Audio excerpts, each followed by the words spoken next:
Hello. Hello. Hi, Rye. Hi, Juju Puff. Hello. We're playing. I'm excited. I'm so excited. I've been excited to play it. Tee I've been so excited. But I had to do a little. Oh my gosh, my mic is like right, not in a good spot, but it's the best spot it can be in right now. But I had to do a little bit of errands, so that's why I'm a little late today. But I went grocery shopping and then we went for a walk with Chloe, and now I'm here and I had a snack, so hopefully I'm good until dinner time. So it's the spring equinox. It's beautiful. I need to upgrade my toner mic still. This is kind of excessive technically. It's a Shure microphone with the audio interface. I'm sure your brother knows all about it though. Let's be real. Sure your brother knows all about audio. I would assume, right? Just steal something from him. He like Jeremy had all this stuff. I was like, "Can I use it for stream?" And he's like, "Yes." And then we're supposed to use my computer for audio engineering things. He's like interested in it. So technically I'm borrowing it technically. But it is a lot better than my toner mic, I will say. I stream you to no. Hi Juju. Just rob Sean. It's he probably knows people. Maybe they could get like a sponsorship from like Sure, maybe. Do microphones and like amps sponsor musicians? They have to, right? I feel like they would. Hi Necrocade. How's Breath of the Wild? I love that. Man, I kind of want to play that on stream. That would be a fun one to play on stream. It would make sense, but I think Sure knows they like have the best microphones for everything. So I don't know if they would sponsor artists. I feel like they would though. Like Monster would. Maybe, I don't know. Or is it no? They have to bring their own stuff. I don't know how. I don't know. I've never been a musician. Dokapon's coming out right before Tears of the Kingdom. Nobody's gonna want to play with me. No. I am interested in Dokapon, but I am scared. I get really oddly competitive with games like that, so I don't know. I'm scared I might lose people. I went straight off the plateau to see Mommy Urbosa. Jeremy, I told Jeremy to go either to Urbosa or the Ritos, and he went to the Ritos. So that's what I'm watching him do. We haven't played Breath of the Wild together in a little bit. I'm a little dehydrated, so I'm like making sure I'm trying to drink everything. I think Dokapon is fun enough to compensate for how competitive it is, unless you're dead last. See? And I couldn't take it. I couldn't take it. I could not take it. I'm a sore loser. Yeah, birds or Zoras. Zora was my first stop. And I never really used it. But I do love Sidon. So I do be a Sidon, but I don't really like the Ritos, but it's the most useful thing to get, I feel like. We're starting adventure episode 2. I'm pretty sure that's Herlock Sholmes right there. I see him. That's him right there. I see him. True. New people do benefit from a second life. Yeah, it's fine. It is fine. It's fine. He likes to explore. That's why I'm like, birds probably first. We already saved technically on March 17th, so I'm gonna just back it out. I have left my PC, or not my PC, my Switch, I guess, sleeping for a little bit. I am thinking about modding the Switch Lite that we have that just lays around. I'm thinking about modding it because I'm modding. This is a modded 3DS that my friend gave me to play, and I have 2 other 3DSs. I have this one and this one. I'm gonna mod this one because I have hours and hours and hours and hours and hours of Animal Crossing on this. So I'm gonna not mess with this one, but I'm gonna mess with this one. I think I bought some cards. Why are these bitches so expensive? This is $13. Like what? For 30 gigs. I wanted to buy 128, but I was like, I'm not spending $30 on a fucking SD card. Got me fucked up. So, imagine doing Death Mountain. I would have been mad, but I think he's cute. I don't even remember his name, but I think the Gorons are cute. They're kind of silly. They're like silly, goofy guys.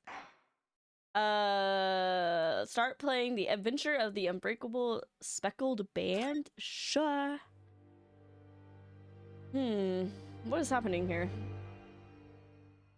I didn't know there was pictures. Goron would be a weird first place to go. It's kind of the first. It is kind of the furthest. Small, dark room, Sholmes and I waited with bated breath. In time, there came from the ventilator a hiss and a soft, almost growl-like sound. Suddenly, Sholmes sprang into action, lashing furiously with his cane at a point in the darkness. "You see it, Wilson?" he yelled, his tense voice reverberating through the air. I raised my dark lantern shutter, and the room slowly came into view. Sholmes was staring intently at one particular corner when he started whispering to me. The victim's most perplexing final words. The speckled band. I believe this is the terrible coil to which you referred, Wilson. A snake? In front of us was an enormous adder, its fangs bared as it threatened to strike.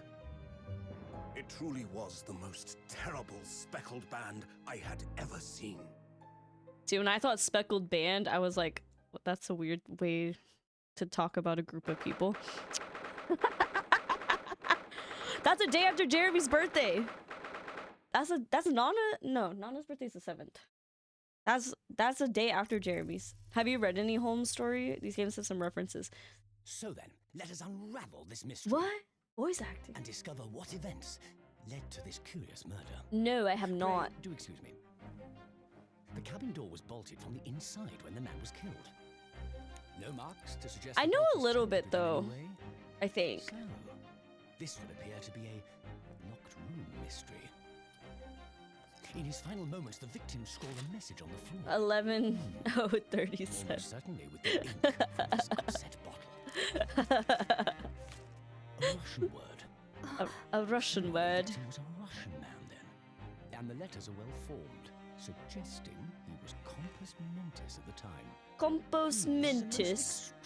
Compos mentis. And evidently not penned by the same hand as this message. I didn't think we were gonna watch a little movie. Written by someone of a different nationality. What the hell is going on here? What is that? Oh. This paper seal was placed just prior to the incident by the victim himself, I would venture. Well, what have we here? What is going on? And what do you think you're doing What is here? going on? No one must touch before maritime police come. We must wait. We That must won't be wait. necessary. What are they, You see, German? in less than 5 seconds from now, I will reveal the killer to you. What? Do we play as him? Don't be Is this the afraid. investigation This part? is murder. And in cabin locked from inside. Ah yes, the locked room. But that mystery is paper thin. You don't mean the culprit is in there? Who are you, and where have you come from? I'm a great British consultant detective, the only one in the world. Sherlock Sholmes. I presume you must have heard of me. Is he in there? Well, what happened? What happened? Ah, my head is throbbing. What's going on? Am I framed again? Something's not right here. There's trouble in the air. Was I framed again?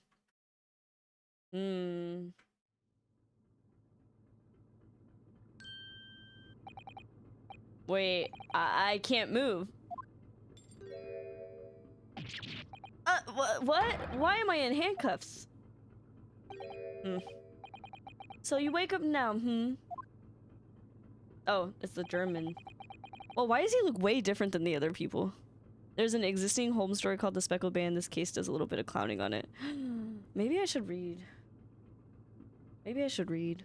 I haven't been reading. I've been playing a lot of Sudoku. If I'm not playing Civ 6, I am playing Sudoku. That tickles the brain. Maybe I should do... I've been wanting to read classics. So maybe Sherlock Holmes should... Is that considered a classic, though? I don't know. I don't know. We had to drive... I don't want to do a German accent because it's gonna sound like a vampire, and I don't want to do that. It's a short Holmes case if you want to read it. Oh, it's really short. Are they all short? Or I thought they were like novels. Maybe I don't know what Sherlock Holmes is. Is that bad? I don't...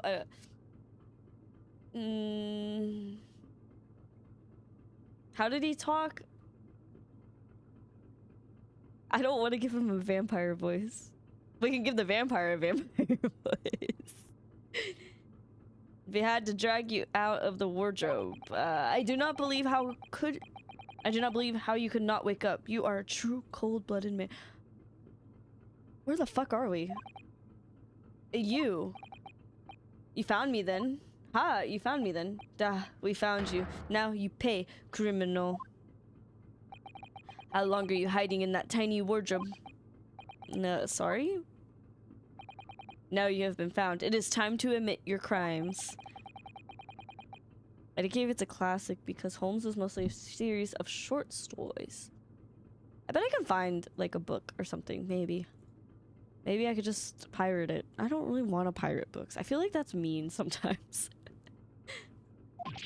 No, I'll tell you everything. Ryunosuke, what the hell did we do?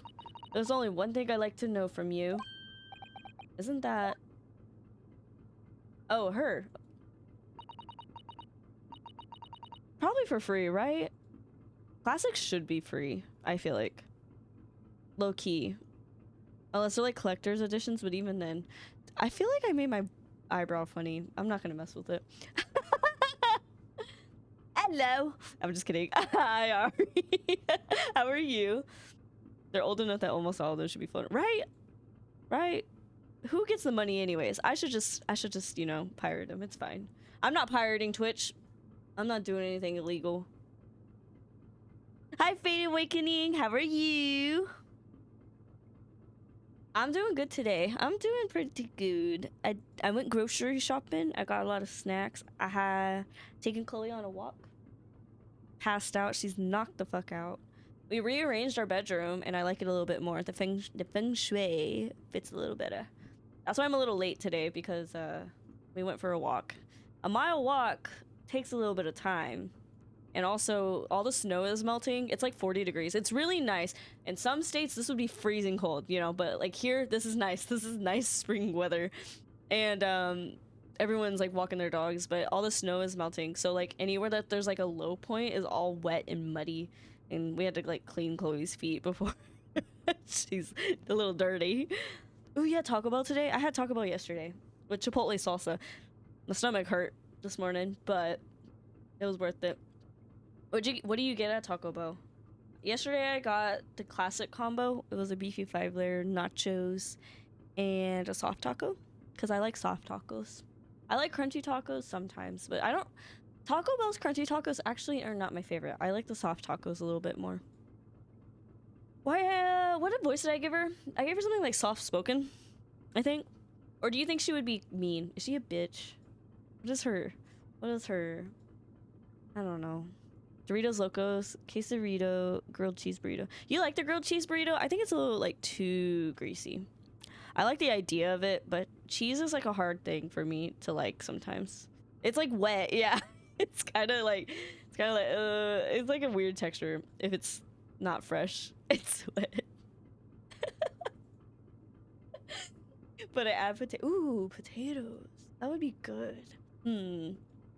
I did see on the Taco Bell app that they're putting volcano burritos back. I'm so fucking excited. Like, or the volcano menu back. I am so excited. My stomach's gonna hurt so fucking bad, but I'm so excited. I never had Taco Bell. We do have Taco Bell, dude. Look, I love Taco Bell as a fast food. I do not claim it's real Mexican food. Same with Chipotle. It's not real Mexican food to me, but when I'm eating there, I'm not looking for real Mexican food, because if I want real Mexican food, I'm gonna go to the little taco trucks. But it's my fast food.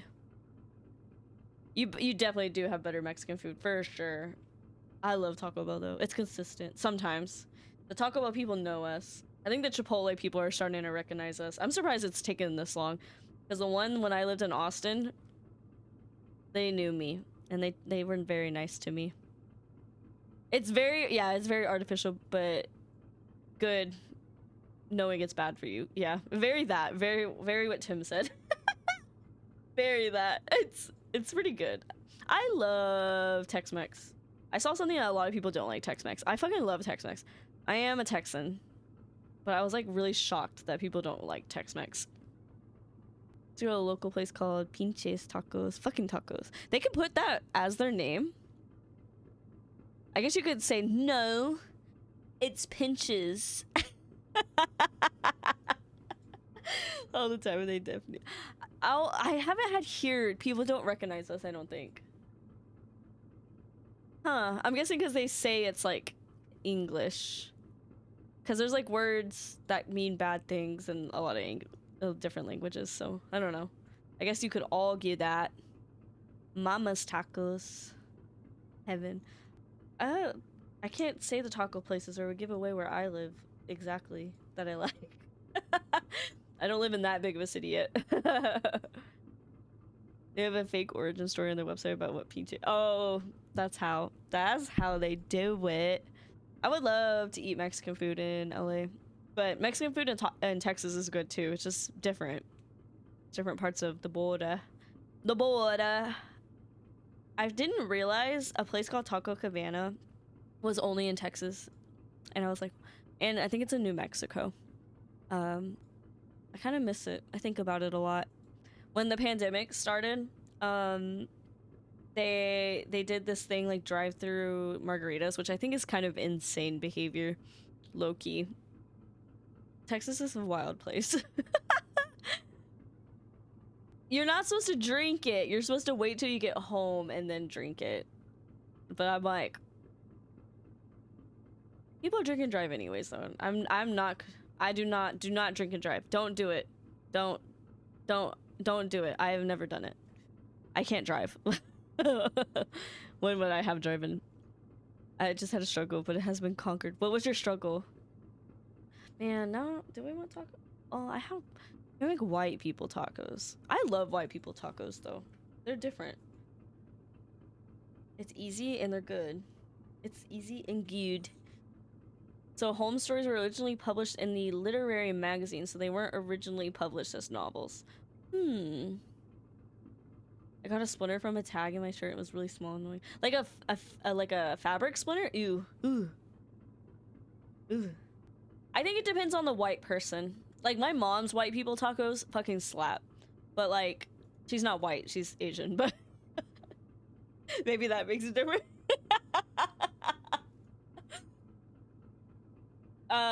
Ground beef from the grocery store, and that one sock.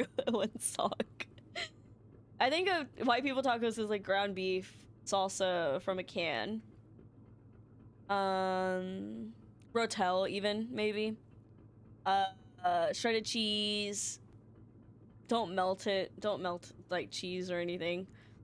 Sometimes some white people I've met though don't heat up the tortillas, which is kind of weird to me. Like that is a weird thing. Most white people, they use the little, yeah, like the little pre-made taco seasoning. They don't add anything else though. But it kind of slaps. Right? My friend, she's Mexican. And she dated a half Mexican, half, I think, like Jew. I think they were Jewish.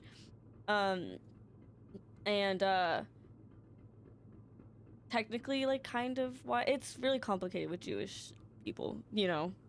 But like, she definitely made tacos a white way, and you know, men of that generation do not do anything.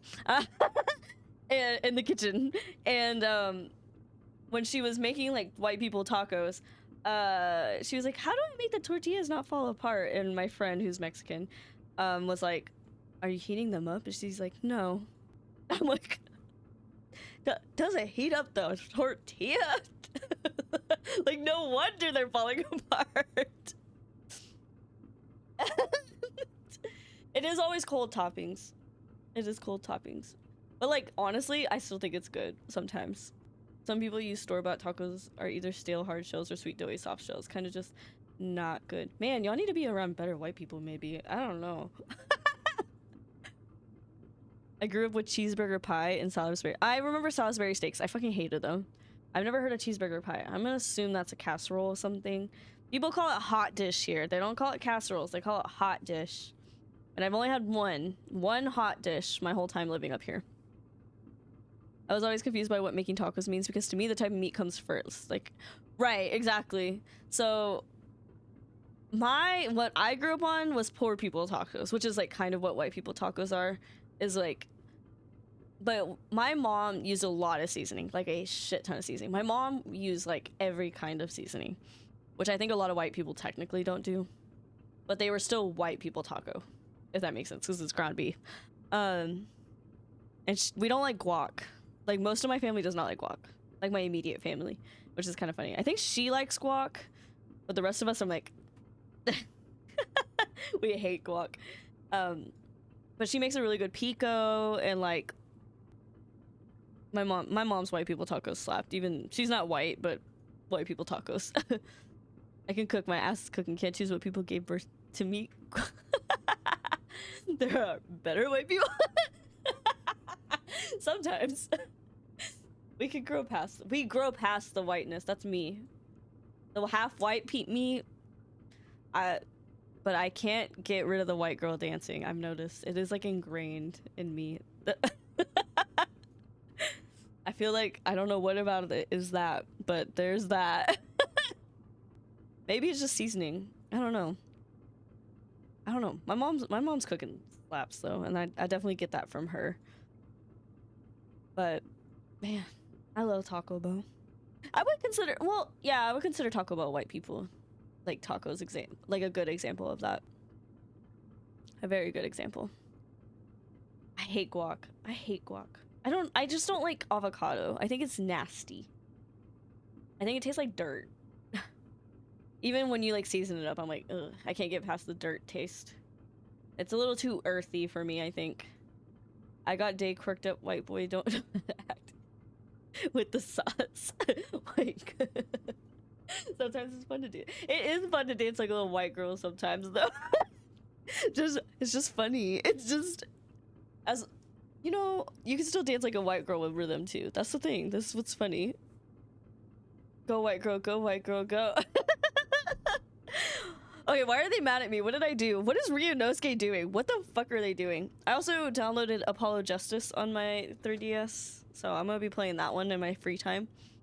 And then I didn't have enough space for the other Ace Attorneys because they take a lot of blocks, so I had to buy more SD cards. So I get to play it in my free time. Not gonna stream it. I could stream it. I'm not going to though. White girl dance is just whipping your arms in circles and shimmy your hips, something like that. And then I bought on my iPad. I bought the Rated M. I think that was the one. The Miles Ace Attorney Investigations. I downloaded that on my iPad, but I have to buy the episodes separately, so I'm gonna wait on that. I wonder if I could find like a translated mod for the DS or something. I don't know. I don't know. Okay, what did I give this voice? I'm getting distracted. Talking about tacos. I love talking about food. I fucking love food. There's a fan translation for the second Edgeworth game. Say less. Maybe I'll download it. I view these games as spiritual successors to Apollo Justice. Fuck! I'm playing this first. Juju said it didn't matter what order, technically. I'm hearing like a static noise. Are y'all hearing that? Is it my headset? Like it keeps going boom. Like, I don't know. That's weird. I kind of don't actually know what Tim's referring to here. Ace Attorney fans, different opinions. What? Hopefully I don't see spoilers, because someone else I know started playing this game and I'm like, fuck. But I think she's also playing the Yakuza series, so I don't mind seeing spoilers with that, because, you know, the newest Yakuza that came out. Because I'm not going to remember the spoilers, I'm just going to remember the people. You feel me? Thematic parallels? Damn. See, I watched a little bit of Cade's playing of Apollo Justice, but not enough to remember what the fuck was going on. What did I give her? She's 16. I can't believe she's fucking 16. Why did you do it? Why did you take his life? Mrs. Sato? Are we on the boat to Great Britain? Wait, what did you say? Take his life? You don't need apologists. This game's better. Ooh. Ooh. Where is he? Where's Kazuma? You're kidding. You pretend you don't know. You are a wolf in sheep's pelt. You are the killer. Do not try to make excuses. What? Kazuma-sama's body was discovered not long ago.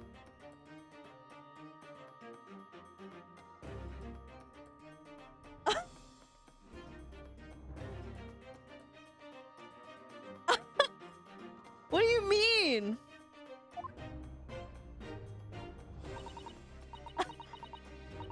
What do you mean? Here in this very cabin that was bolted shut from the inside. What the fuck? What? What do you mean? What? My boyfriend! There he is! Where did he go? I don't know how to set this mic today. I'm like, keep smacking it. I'm like, I don't know what to do with myself. I need to turn my watch on Do Not Disturb because it's driving me fucking nuts. Hold on. Do not disturb. On until I leave. Thank you. Last case when I asked, have you played the original trilogy, and you immediately went, is he gonna die? Oh, man.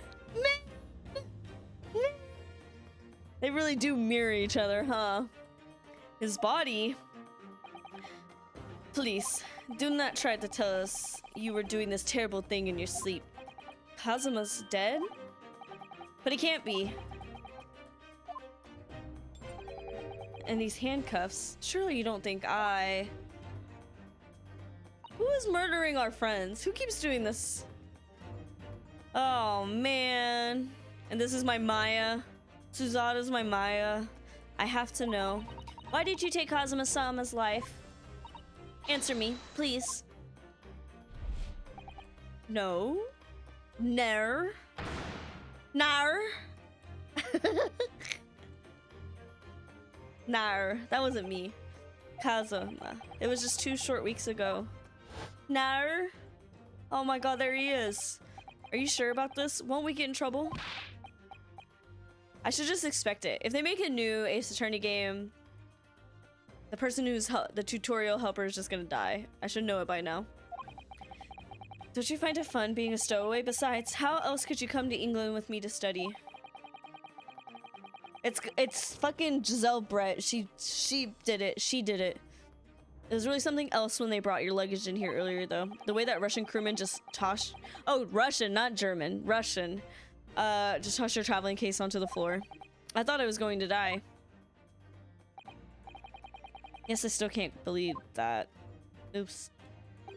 I really didn't think you'd be able to fit inside my trunk. You must be even less of a man than you look. Hey, honestly, I thought I'd broken every bone in my body. My body. Well, it's about 50 days until we dock in Great Britain. But if you confine yourself to my cabin here, I don't expect anyone will discover you. I hope not. I get the feeling those Russians wouldn't be forgiving of a stowaway. What is Russia? Why is Russia transporting them? He's always got a fan on his ass. They're a sturdy bunch, that's for sure. What I want to know is, why do we need to keep it a secret from the young lady? What was Russia doing in the 1890s? I don't know if I remember. Russia's kind of the big guy in between Japan and Britain, I guess. Oh.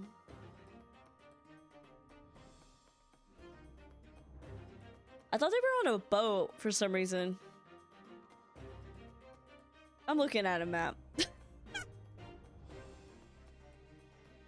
For some reason I thought they were well, they're sailors. They're wearing sailor uniforms. Hold on. There's London. There's Japan.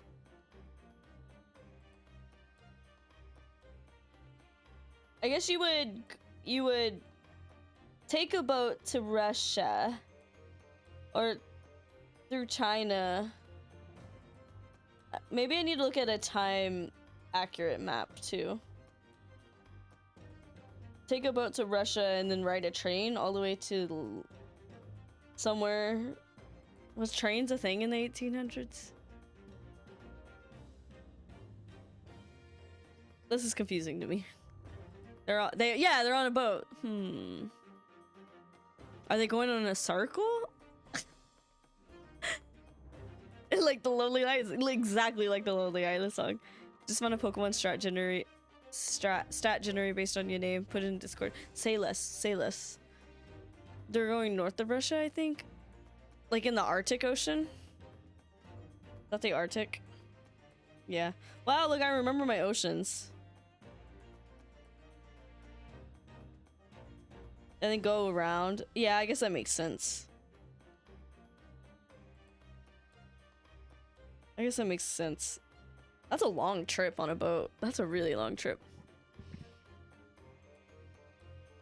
I don't think they built a train all the way through Russia. I don't remember how big Russia's land was in the 1890s.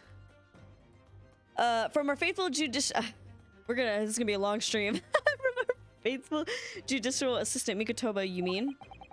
From your close friend, more to the point. Surely we could confide in her, couldn't we? I don't believe she'd give me away. No, but if she knew what we'd done, that would make her guilty by association. No more tangents. It's gonna happen. I can't say no tangents. It's funny. It's best that only you and I know about this. I love a historical fiction, so I gotta kind of, research things. I suppose so. Anyway, it's about time that the steward is supposed to come and clean the cabin. I took my sleepers off. I know it's cramped, but you better get in there, I think. Won't be for long. And anyway, compared to hiding, whoever killed him is not going to be revealed till later, I think. And anyway, compared to hiding inside my traveling case, it'll be a breeze. Yes, but what if the steward decides to open the wardrobe for some reason? Then I'll be in for it. He didn't hear his friend dying? Stop worrying. I'll tell you what. Why don't you write keep out or something on this piece of paper? What? Then I can stick it on the wardrobe doors once you're inside. This was 2 weeks ago though, right? I don't know. We've only been at sea for about 15 days. How can this have happened? We were supposed to be going on this adventure to England together. We'll leave you at the next port. Stay quiet until then. Don't make more trouble for yourself. Murderer. No, I'm not a murderer. Duh, you said before. You said you admit everything about your crimes. No, that's not right. I mean, yes, I did stow away on the ship, but murdering my best friend? No one else could have done it. Admit the truth. There's ink on the ground. Suzato-san? Please, tell me what happened. I need to know. Very well. But there's something I would like to ask of you too. Those eyes. She looks like she's ready to destroy me. This nightmare is getting worse by the minute. I suppose all I can do is try to find out what really happened. Oh, is this the investigation? He really has been killed, hasn't he? This isn't just a bad dream. Girly. These handcuffs, they think I did it? They think I'm Kazuma's killer? When they found him, the cabin was locked from the inside. What do you mean? There's no access to the cabin via a porthole window, and the bolt on the door can't be operated from outside. In other words, after the crime, the culprit couldn't have escaped these four walls. What? Or to put it another way, the culprit can only have been somebody inside the cabin. Or do you have some other explanation? This is impossible. How did he die then? What happened exactly? Are you still going to deny the charge even despite the circumstances? Please, Susato-san, you have to tell me. The cause of death is still undetermined. Is that where the speckled band comes to play? They don't know how he died. The ship's doctor is examining the body, but of course he has no post-mortem analysis experience. I don't suppose we shall learn more until an expert has been consulted at our next port of call. So presumably that means there were no obvious external signs of injury then. That's true, yes. About the incident. Can't anyone tell me what actually happened here in this cabin? I don't understand. Why would anyone want to kill Kazuma? Presumably that's something you know the answer to better than anyone. Please. Whatever you say. You were here in the cabin after all. Well, yeah, but... He would always wake before dawn and do his training first thing in the morning. I was waiting outside his cabin as I have every day so far on this voyage. Get a life! Oh my god!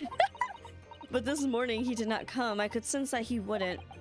Does that mean he was already dead when Susato-san arrived at his cabin door, I wonder? I knocked, but there was no reply. Then I started to become worried, so I went to find a member of the crew. The crewman forced the cabin door open, and then when we managed to get inside, there was Kazuma-sama collapsed on the floor.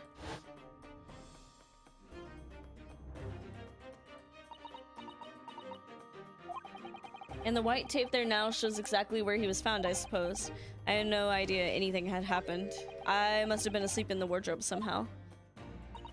I wish it wasn't the case, but that's just very hard to believe. This is all very hard to believe for me too, trust me.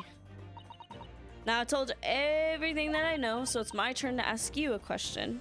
Hi Ina, just passing by before heading to bed. Good night. Have a good sleep. Thank you for stopping by. Let me hydrate. I am actually good postured for once. I'm not sitting crisscross applesauce.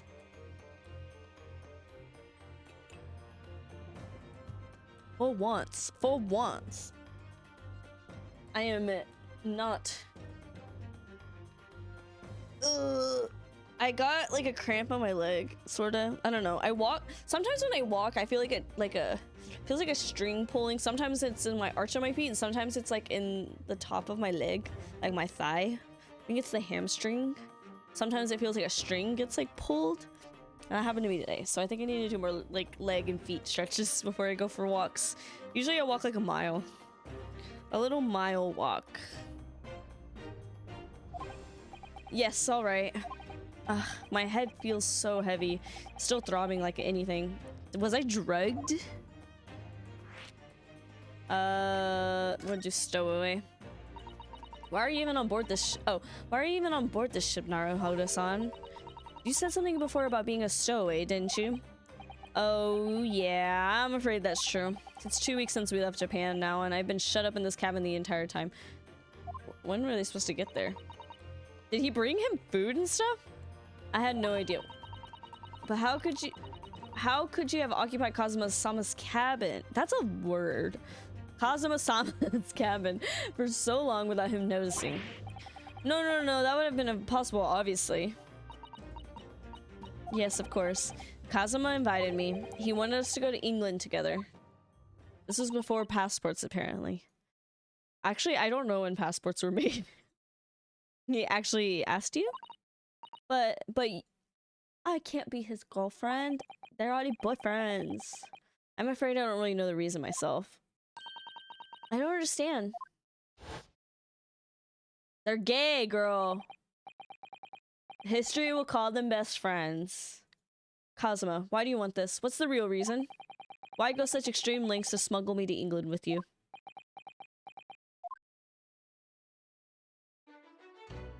It's an idea that's been on my mind ever since the end of that incredible trial. I think I told you then, didn't I, that you ought to become a lawyer yourself. Well, yes, you did say that, but I didn't think you were serious. You have a talent for it, I can assure you of that. But I never really thought about becoming a lawyer. Well, that's something you can decide for yourself. London is at the spearhead of cultural development, the center of the world, in many ways. There can't be any harm in seeing such an important place with your own eyes, can there? Well, no, definitely not, but on a personal level. If you were to become a lawyer, then what? Nothing. Forget it. Okay. Kazuma-sama he was always saying the same thing. That he wanted to change the Japanese legal system.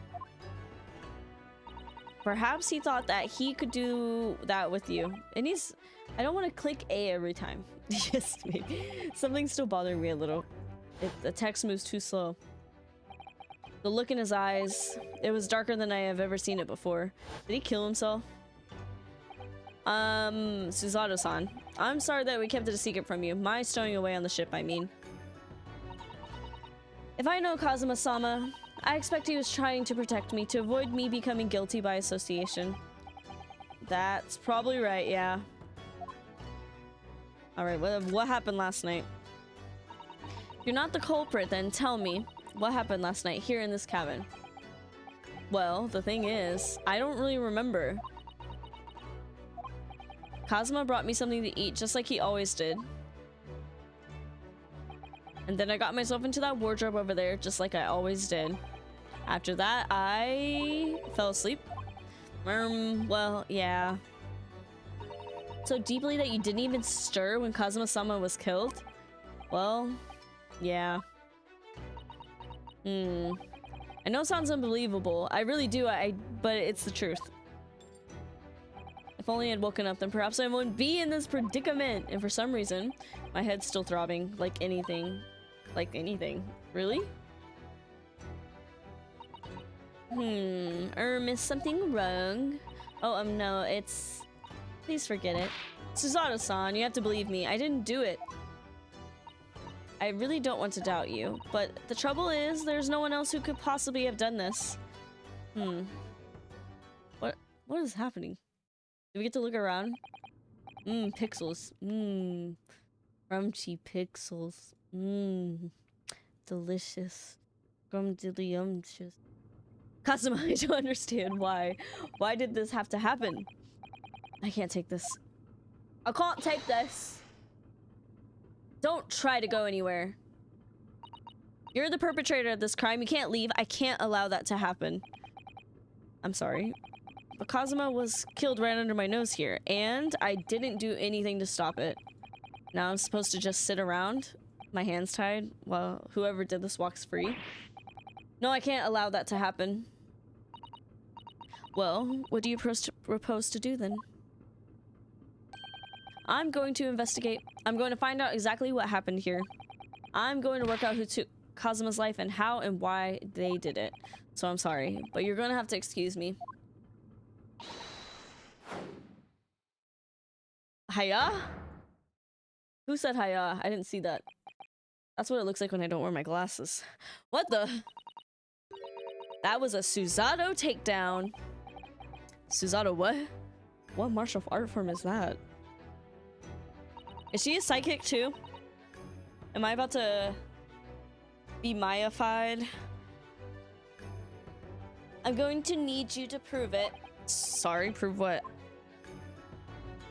Yes, your innocence. I need evidence. But how am I supposed to... Is this when we meet Herlock? Have you forgotten already? What you achieved just a few weeks ago. You successfully defended yourself in a court of law. I see. She is a girl boss. She's expecting me to present some conclusive evidence. I have to get Suzato-san to believe me. I'll show her some evidence right now that proves I'm not guilty of this awful crime. What if I just... My university! My student ID!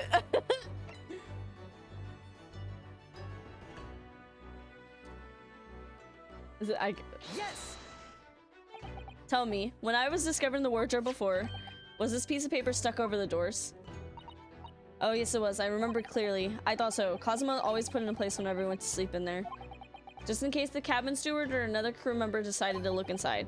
So naturally, he did the same last night as well. Yes, of course. The gentleman who discovered you peeled that sign from the wardrobe doors before he opened them. But if I were truly the culprit, I couldn't have climbed back inside the wardrobe and stuck this on the outside of the doors on my own. I didn't even think about that. Yes, that's quite true. Wow. Oh, wow. Is my brain okay? In other words, it's impossible that I killed Kazuma. Well, even if you are sprawled hopelessly on the floor, I can see why Kazuma-sama thought so highly of you. Thank you, Susato-san. Now, do you think perhaps you could help me? I'm wrong person. Now, do you think perhaps you could help me up? Wrong person. Well, in the light of that evidence, I don't see any reason why I should stop you from investigating in here, at least. Thank you. So you finally believe me? I'm sorry. No. What? I'm not sure yet. I can't rule out the possibility that you used some sort of conjuring trick to put the sign back in position. What does she think I am, a magician? For now, I suggest you investigate as thoroughly as possible in here. I'll do the same. Alright, let's get to work, Susato-san. Please don't misunderstand me. I still have my doubts. Okay. I shall be watching you to make sure you do nothing that might disturb the crime scene. I wouldn't want you using your conjuring tricks to destroy evidence, for example. Right. Alright, we can look around. Well, anyway, I should make a start on investigating. Kazuma, I swear I will avenge you! Alright. Examine. Oh, he's just staring at us? Menacingly? Alright, Some 2 weeks since we set sail from Japan. Have you really been living in that wardrobe the entire time, Naruhodo-san? I think living isn't quite the right description. Oh no, I suppose not. Although it must have been rather exciting making this voyage in your own secret hideout. The trouble was, I never knew when a member of the crew might come in. So yes, I did basically have to live in the wardrobe. And last night was no exception. Because of that, you had no idea what was happening out here in the cabin. No, sadly not.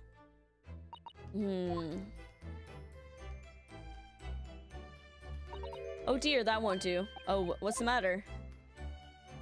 Whenever I'm examining things, I always find myself so focused I forget to look around properly. That's not good. I don't suppose you're as foolish as me in that regard, are you, Naruhodo-san?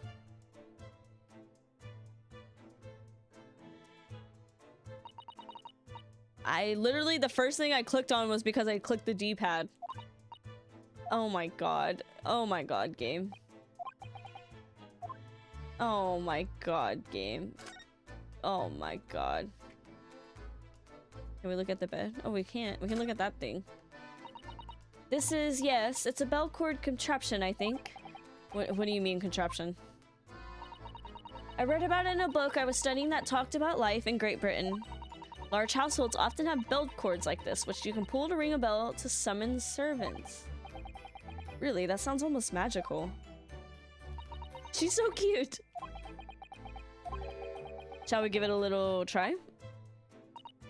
Yes! In the interest of cultural research, obviously.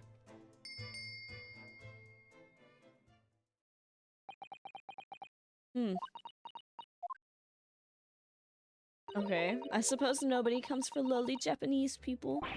No, I'm sure it's just that everyone is busy, that's all. Okay.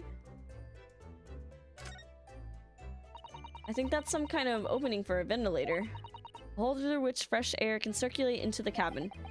Isn't that a little odd? What do you mean? Well, this ventilator, if that's what it is, looks like it must have connected to the next door cabin. Yes, it would appear you're right. But if its purpose is to allow fresh air into the room, surely it should be connected to the outside. That is also true. Perhaps it's so that rain and spray don't find their way in when the seas are rough or something like that. I suppose maybe that's it. Alright, what else do we look at? The desk. This is where dear Kazuma-sama would have sat whenever he was writing. Yeah, I was there. London diary. Poor Kazuma. He didn't even make it to his destination. Looks as though the last entry is incomplete, which means he was in the middle of writing it when the incident happened. Let's see what it says. Girly. That's out of the question. What? Kazuma-sama may have departed this world, but you must not read his private thoughts. What if it's something important? Something relevant to the case.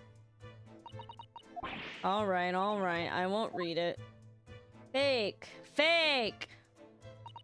Poor Kazuma-sama. I don't like prying into people's personal matters either, but in this case, isn't the need for clues more important? We can't read the diary? This is weird. What is this thing? What is it? That's a very large traveling case, isn't it? Yes, it carries a lot of memories for me. Memories? What do you mean? Well, that's actually how I was stowed away on this vessel. I was brought on board inside that case. Ah, yes, I see it. It says this way up in Japanese. Which, in hindsight, I should have realized the foreign crewman wouldn't be able to read. I was turned over and over and over, and then I was tossed on the floor in here. Oh dear. Excuse me. Being a stowaway isn't as romantic as it sounds. Well, it was less painful than a Susato takedown. I'm thinking there was a struggle. What did this fucking say? Did Kazuma write that before he died? Looks like it's written in ink. He must have knocked the ink pot from his desk when he collapsed on the floor. Then I suppose he wrote this message by dipping his finger in the spillage. Or Kazuma-sama, no doubt he was in terrible pain. It's almost unbearable to imagine it. I suppose he was trying to leave some kind of clue in his final moments. I'm sorry, partner, but I can't read your writing. I don't think that's Japanese, Naruhodo-san. What? Then what language is it? It pains me to admit it, but I don't know. It's not a foreign script. I'm familiar with it. What does it mean, I wonder? Where did he come from?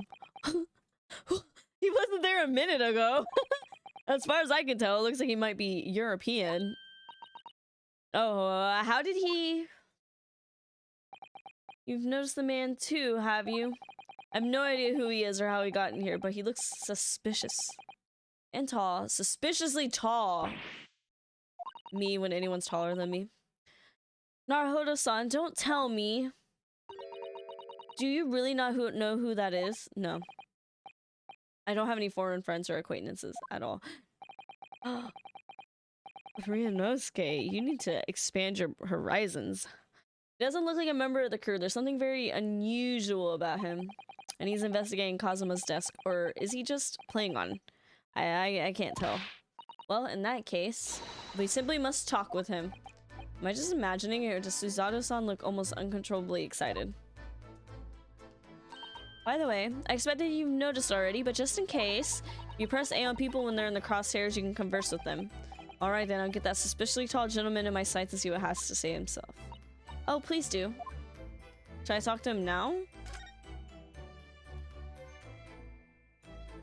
Should I explore more?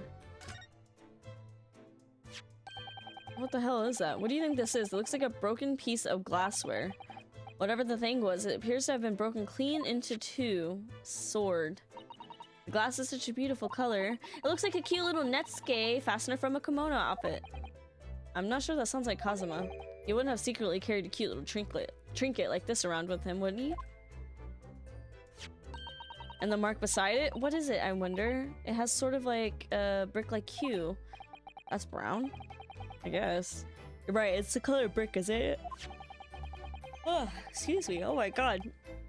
Even though I don't see anything of the same color anywhere else in the cabin. Really? What? It looks like a fingernail. What does this say? These are the rules of passage for travel aboard the SS Burya. It's essentially a list of requests from captain to all passengers on board. Passengers must not keep weapons or other dangerous objects in their cabins. Pets are also strictly forbidden.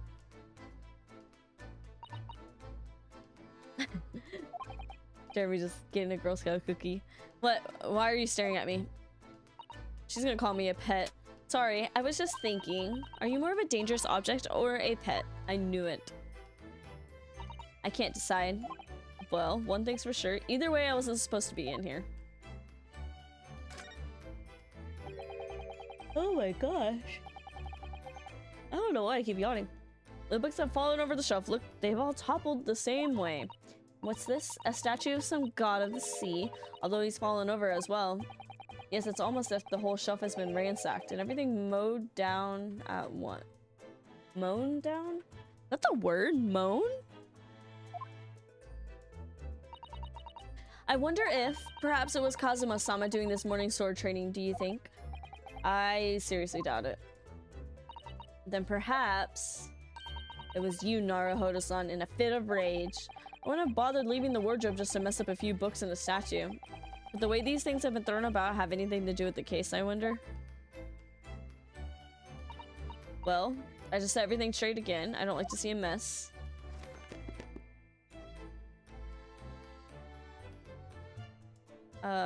Are we supposed to mess with it? I don't think so.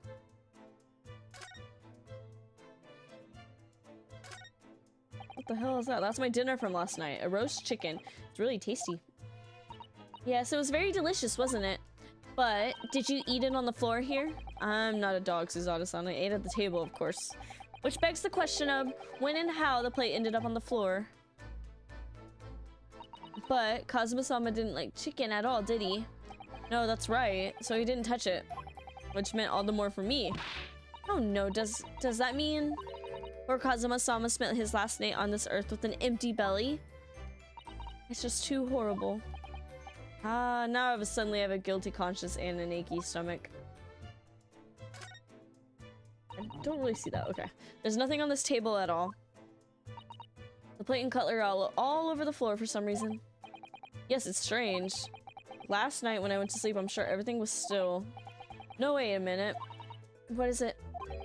That's funny. I can't seem to remember anything about what happened after dinner at all.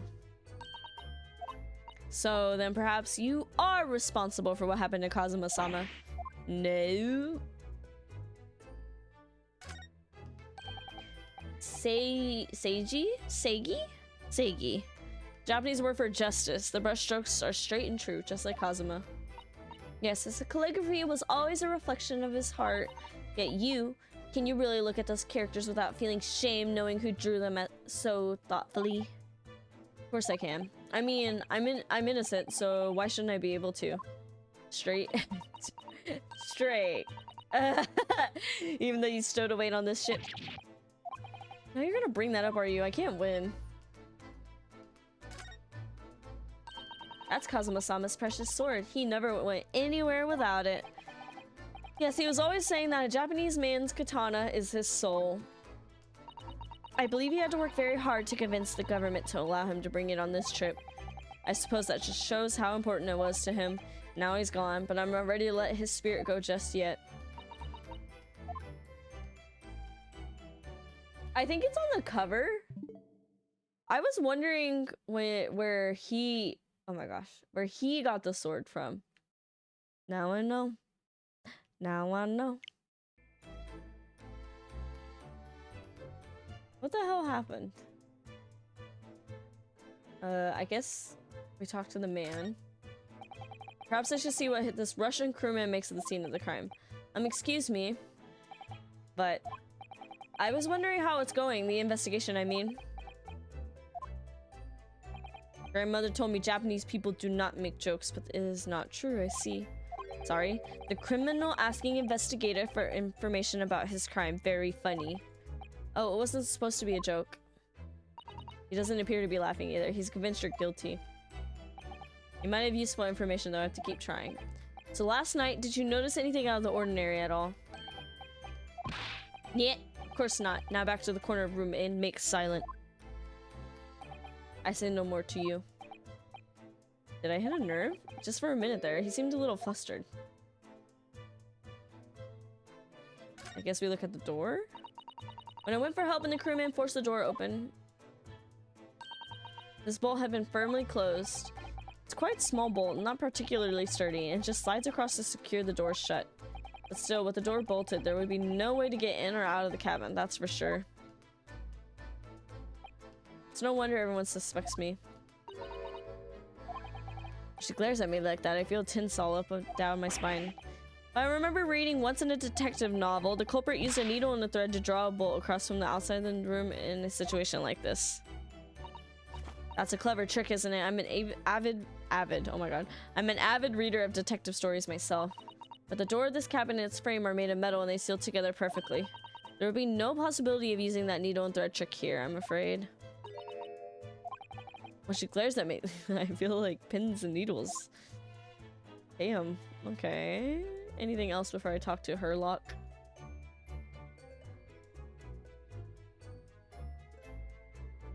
I think we got everything. Let's talk to Herlock. Excuse me. Excuse me, do you have a moment? Shh, this is a critical point in my investigation. Okay. Maybe I should leave him alone. He seems a little unfriendly. Yes, perhaps that would be for the best. Oh my. Greeting. I didn't even get to read that.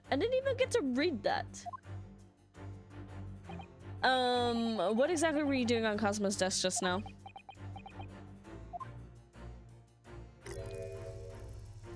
Okay. I see. Fascinating. Sorry. What do you see? It feels like he's looking right through me. Oh yeah, that's right. History. Greetings, I hope I haven't kept you long. Okay. Oh yes, everything is... I forgot how to do a British accent. Everything is clear now. I forgot how to British accent. The train of reasoning has run its course. My deductions have crystallized. You have been in Afghanistan, I perceive, just recently returned, if I'm not mistaken. Sorry, what? And now, was to venturing toward foreign climes? You find yourself in a most troubling predicament. Well, that's true, yeah. But how? How the deuce did I know that? Perhaps. It was really a most elementary deduction, hardly worth explaining. Have you perhaps managed to deduce anything else? But of course, a great many things. There's no mystery, my dear madam. For example, you have fled your native land of Russia, being as you are a merciless revolutionary. You leave 16 victims of assassination in your wake, and now travel to England to blow up the Crystal Tower. And when the bereaved occupant of this very cabin discovered your identity, you ended his life too. Yes, I believe that summarizes the facts beautifully. No need to hide the truth now. Nothing deceives these eyes. Just to be clear, you're talking about me, are you? Certainly I am. Do you see another in this cabin who fits the bill? A Russian assassin with 16 victims to his name. I see one person who fits this bill. So it's true. It was you who did this to Kazuma-sama. What the fuck are you talking about? And you're plotting a revolution too. It's shameful behavior, Naruhodo-san. Absolutely wicked. No, listen, there's no way I... Hi-ya! She's just kicking my ass. She's just kicking my ass. There we go. Now explain yourself. Tell me everything. This is ridiculous.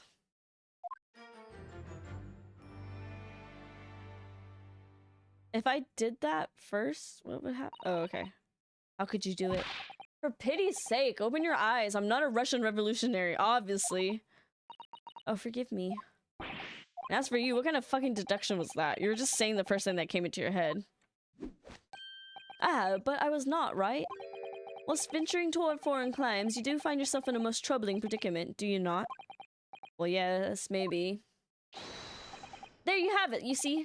What do you make of that, hmm? Well, to be honest... The ship is en route to England. Oops. So I'm not really sure you could call it deduction. It's more, plain observation. Indeed, an observation, my dear boy, is the basis of all deduction. My method is founded upon the observation of trifles. You see, I announce my findings with a brassy certitude. And more often than not, I'm right. I don't think you introduced yourself. Ah, my apologies. How remiss of me. I'm none other than the greatest detective of the century, known to men and women the world over. The inimitable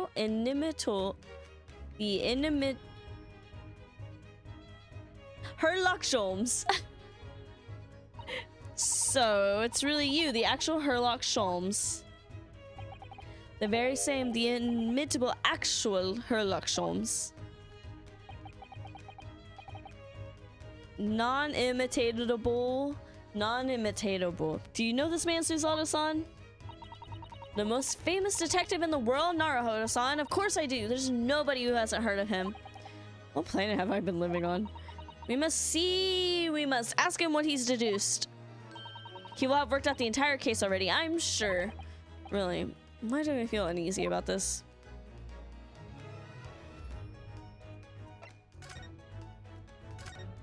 Great detective. So you're a great detective, are you? Sorry, what was your name again? Indeed, I am none other than the one and only Sherlock Holmes. Oh, I see. You're German? Herlock, was it? No, no, no. I have no her. I mean hair. Please call me Sholmes. Hairlock? Oh, wait, I'm confused. You can read all about my exploits in this exciting London publication.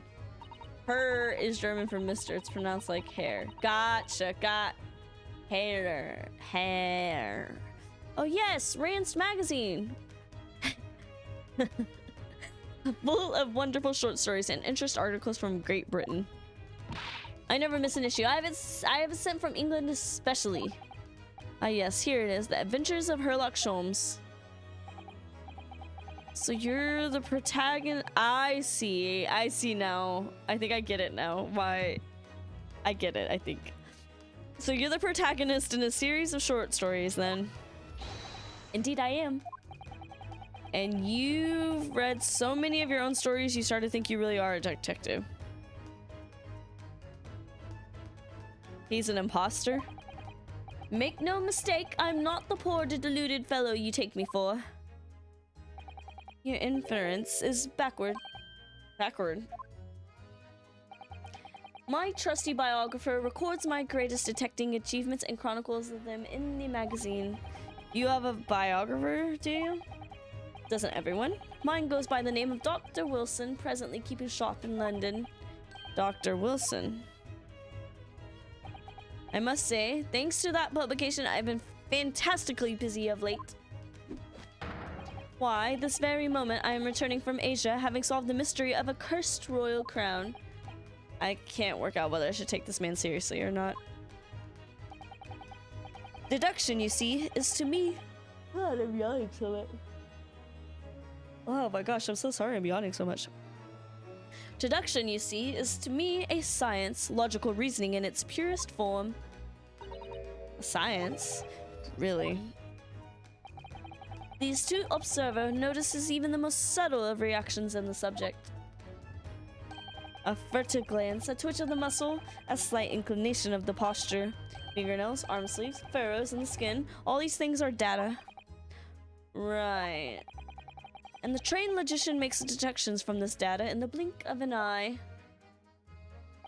The ultimate conclusion is, without fail, the truth. As I demonstrated only a few short moments ago, How can you look at me in the eye and claim that? So you see, I have a turn both for observation and for deduction in fame. That is what makes me the one and only Sherlock Sholmes. Okay. About Cosima's death. Have you managed to deduce anything about this particular case yet? Have I managed to deduce anything, my dear fellow? Who do you suppose discovered the culprit in his most cunning hiding place? That's right. It was none other than the great detective before you now, Mr. Sherlock Sholmes. I see. In other words, I'm in these now because of him. Oh, excuse me. Oh my gosh. I'm a sleepy, I don't know. Sleepy eepy. When I became anxious about Cosmo-sama this morning, I summoned all the crew members to force the cabin door open. And I concealed myself among their number, gaining entry to the scene of the crime. Yes, luckily for everyone, the great detective Sherlock Sholmes was on board. And the handcuffs seemed to be an excellent fit, Mr. Naruhodo. The very moment I laid eyes on the scene, two facts were immediately apparent to me. Oh, really? Two facts, you say?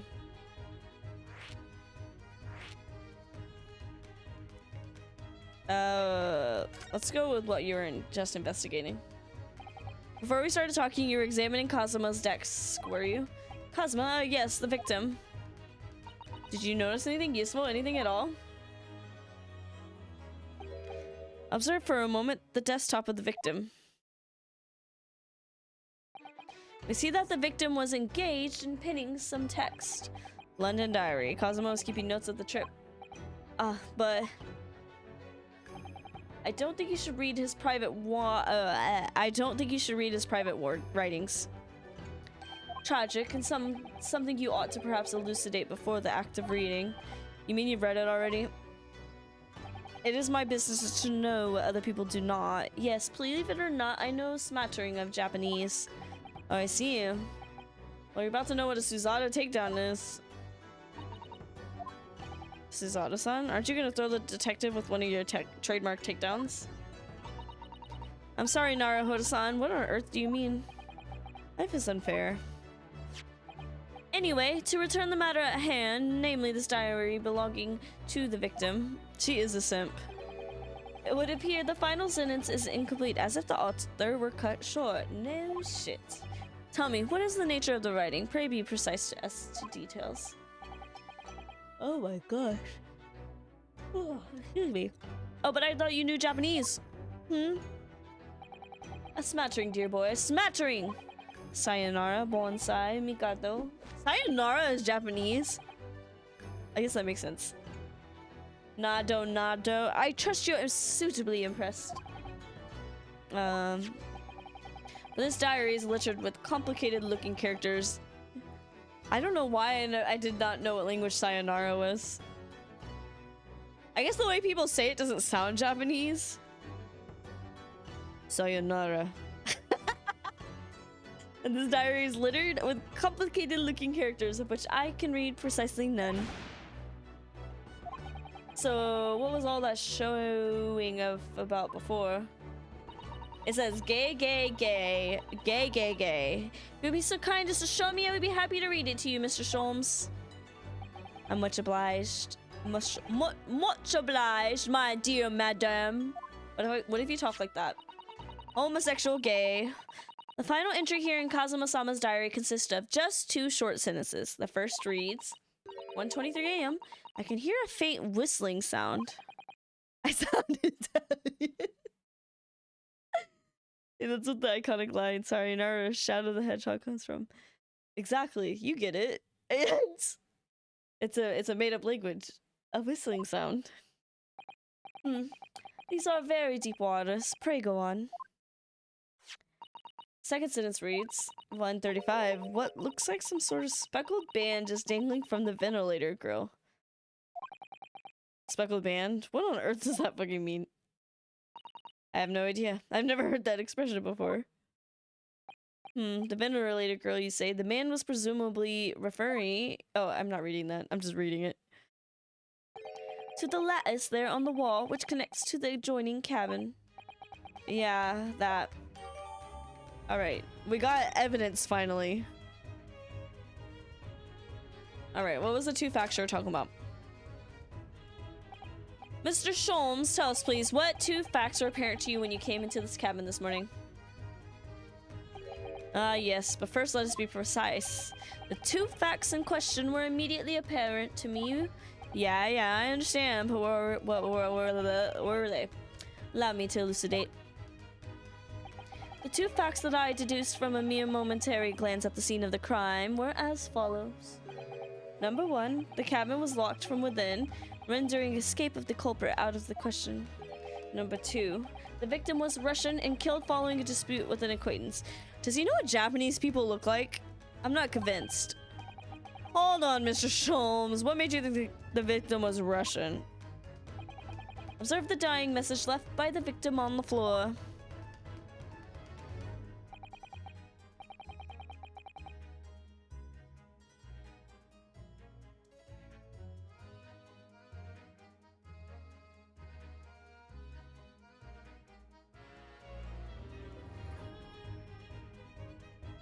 Go.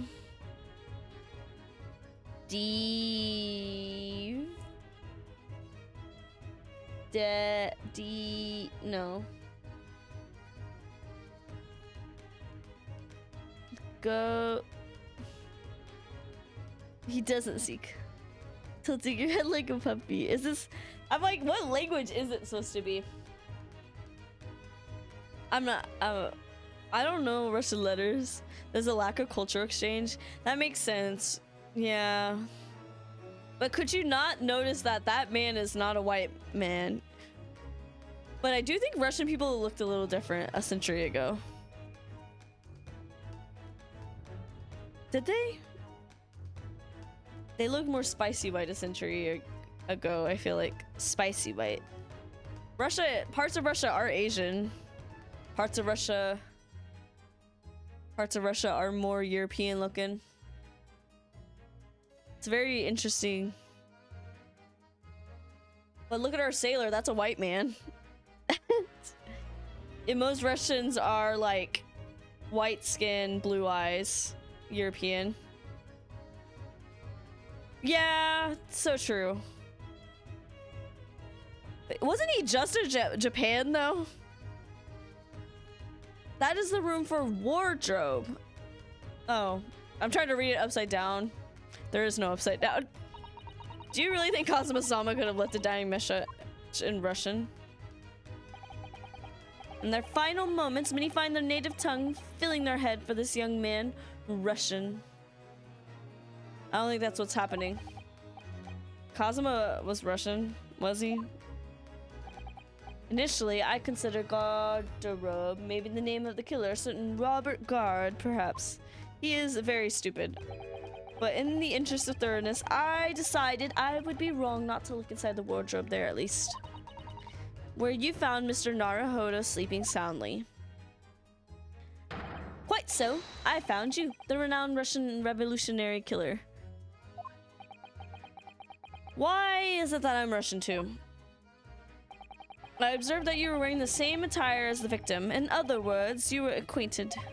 And if my memory serves, the outfit is the traditional dress of the Russian people. He's not stupid, he just gave focus. Our school uniforms are the traditional dress of the Russian people. I had no idea. And I had no idea a detective could get something so fucking wrong. I took a photograph of the victim and the message so that I might analyze it for possible hidden details.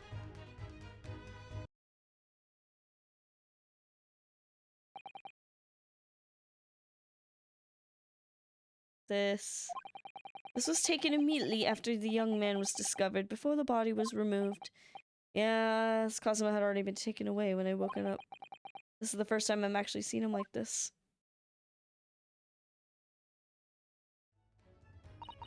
Are you alright, Mr. Naruhodo? Oh, yeah, thank you. Photograph of the crime scene has been entered. The Russian word for wardrobe in purple ink. It would appear to have been written in the victim's final moments. Can I ask you something, Mr. Sholmes? Oh, can I ask you something, Mr. Sholmes? What, pray? You mentioned Russia before as well, didn't you? You know, when you said I was a fearsome revolutionary fleeing from Russia and all that. Yes, the train of reasoning that led me to the truth. Would you mind explaining the train of reasoning to me, do you think? I don't know what the fuck that says. Certainly, if it interests you. How many times? I'm not fucking Russian. Okay, give me the deduction. Can we talk about your deduction before? The things you concluded about me, I mean. The now famous, accurately troubling predicament you find yourself in. Actually, it was the other details that I was more hoping to discuss. You know, the merciless Russian revolutionary and assassin of 16 part. Yes, the more sordid details. It was a fairly commonplace deduction. Here we have this morning's paper. The main headline reads...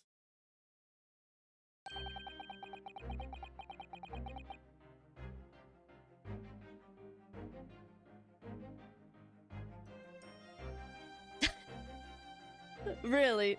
Really? Really? A revolutionary villain Bolshevik flees Russia via Shanghai. This vessel made a port call at Shanghai yesterday, and last night the young Russian was murdered. Since when was Kazuma a fucking Russian? Sounds like Mr. Sholmes has concluded he was Russian because of what Kazuma-sama wrote on the floor. He is fucking stupid. It's a simple act of reasoning to realize that the culprit of this crime was the same merciless revolutionary. One who would kill the very man who helped him to escape after his true identity was discovered. Yes, you. Villain Bolshevik.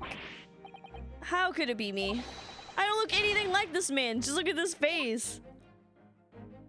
Well, you are a fearsome revolutionary after all. Therefore, you have no doubt learned to revolutionize your appearance as well. Please. And I might add, your name does not appear on the ship's passenger list. Need I say more?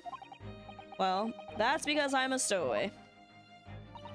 What about the other details? The 16 victims of assassination and blowing up the Crystal Tower? Ah, yes, the journalist clearly interviewed the man and printed all those particulars in this article. The deeds the man has perpetrated thus far and those he is plotting.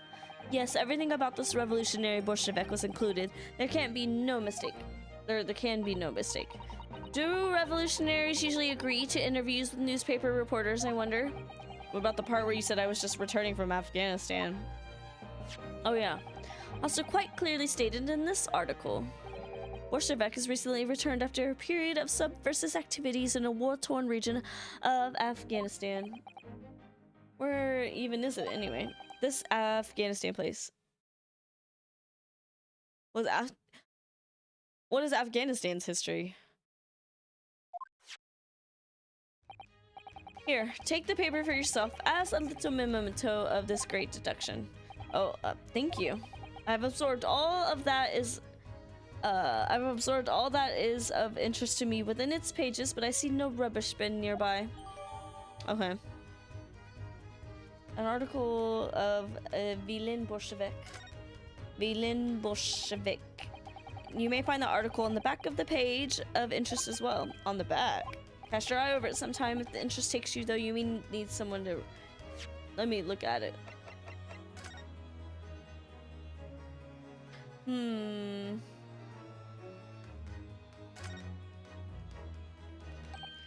This is interesting. Have you found something relevant, Naruhodo-san? I feel bad.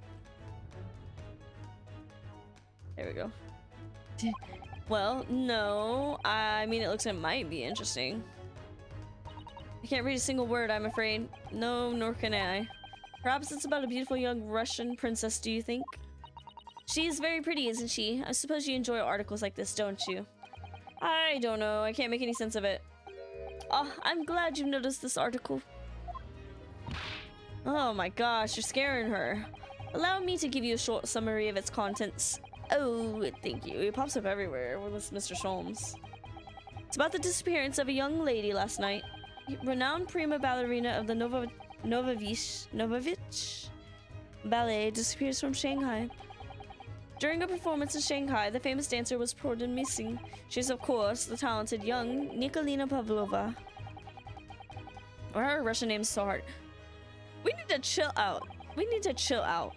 It would appear this woman was in costume when she was found to be missing from her dressing room, wearing the diamond tiara you see pictured, which is worth some 20,000 rubles. How much is 20,000 rubles? I have no idea, but I'm quite sure it must be an unbelievable sum of money. Suzato-san's eyes are shining like diamonds themselves. The tiara is property of the Novovich Ballet. It would seem the director is beside herself with worry. I'm not surprised.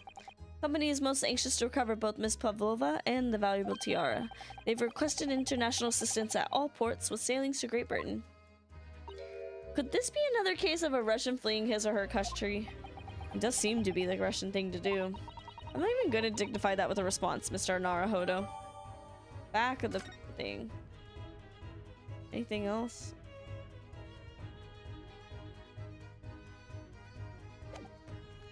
Okay.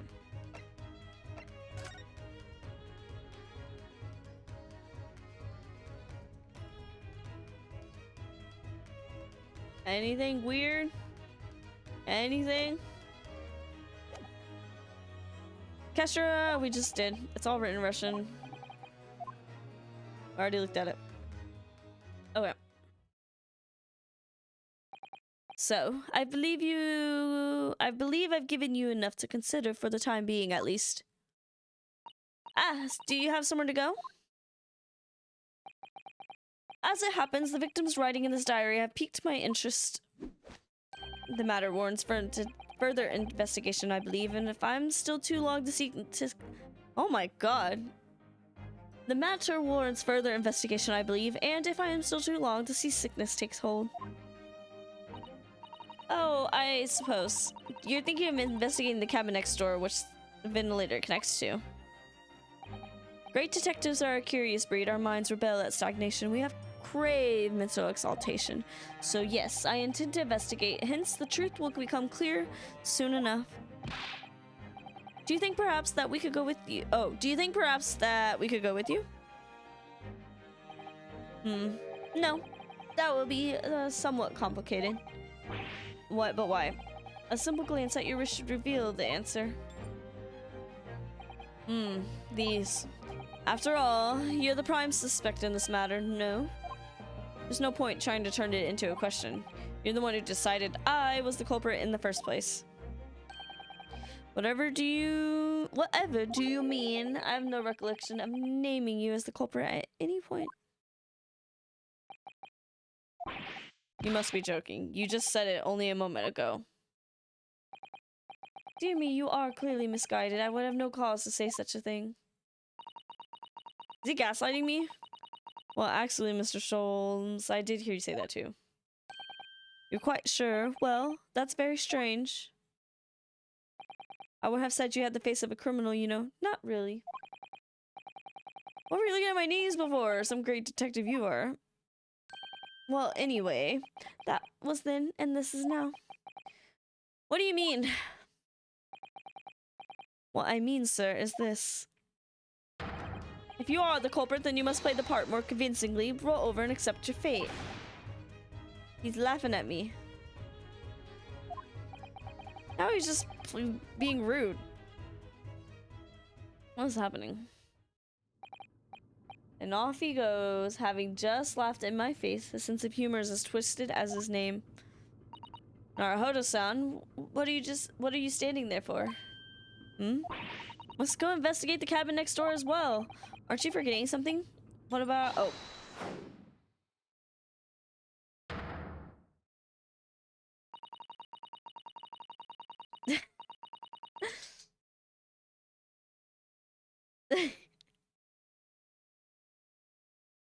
Bye. After Kazuma-sama spent... Oh, wait. After Kazuma-sama spent his dying moments struggling to leave us a clue you're willing to give up. Just going to roll over and accept your fate. You made him mad. Look, his tail is twitching. Holbert is not happy about being picked up. I don't know if you can see him. You can see him. There he is. Here. Here.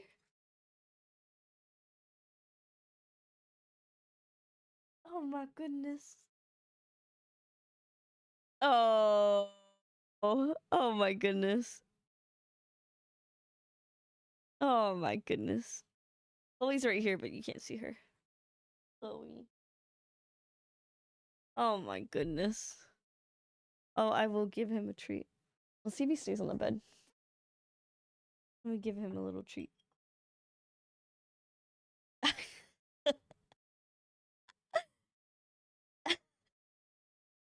Did you see how he leaned in?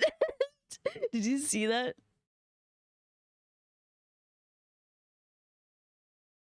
Oh, your treat. Oh, he tried to eat it. She tried to eat it. Oh, fuck, my mom. Oh my gosh. I can tell he's meow, but I can't hear him. It's a little quiet. It's kind of, he has like a, I need to record a meow before. He has kind of like a, we call it a smoker's meow because it sounds very like, meh. It's very raspy. It's really, he's not loud. He's not like a loud cat by any means. He kind of crackles at you. It's like a, like, I don't know if I can ever, I can't make him meow on command. My cat smokes, maybe. I don't know. Part of me thinks whoever had him before me, because he was 4 years old when I adopted him. Whoever had him before me, I think was mean because they declawed him. But also, I think they were smokers because he has a broken meow. I don't think, which is also really cruel, I don't think you can devoice a cat. Maybe you can. But he does have, like, he is audible. It's just not, like, super loud. He's been louder later now, though. But when we first got him, it literally was, like a straight-up smoker. I need to record his, like, meowing, because it is very kind of, it's cute and silly. But I really don't know why he sounds like that. He does not make, like, a meow. He doesn't purr, either. He does not, like, purr audibly. You can feel it in his, like, chest and throat, but you can't, like, hear him purr, if that makes sense. He does this like thing instead of like the purr sound that we like typically know. He does like a kind of noise, which is like he's a weird cat. I love him. It was a really bold of them to introduce him in a way that makes him look so bad. Herlock Sholmes. It is kind of bold. It is a little bold. You're just going to roll over and accept your fate? Oh, as if you give me any choice in the rolling over part. I can't believe people can do such cool things to animals. It's like, I don't know. I think about the dogs I like devoiced or whatever. I hate that. Debarking or whatever. When he first showed up in this case, I hated him so much. I'm kind of like, people love him. I'm waiting for the moment. I'm waiting for it to hit. I think we still have some investigations to finish off in here, don't we? Let's carry on examining what we can in this cabin while we wait for a chance to slip next door. Good idea. Situation doesn't look good for me, but there's still things I can do to help myself. I owe it to Kazuma to do everything I can to find a way out of this and bring the real culprit to justice. Is something wrong, Naruhodo-san? Oh no, it's just that the crewman's standing by the door. I can't help feeling like I've seen him somewhere before. People just think he's hot. Well, yes. Oh, you're right. He does look familiar. Excuse me, sir. I was introduced. I just assumed he just did not care about anything. It was sort of bright, but just tried his best. I don't know. I'm not sure what I get the feeling yet.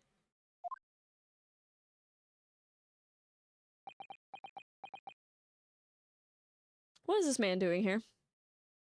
What is he doing here? I recognize that face, but it can't be. What is he doing here? It is. I didn't know you were here, Inspector Osanaga.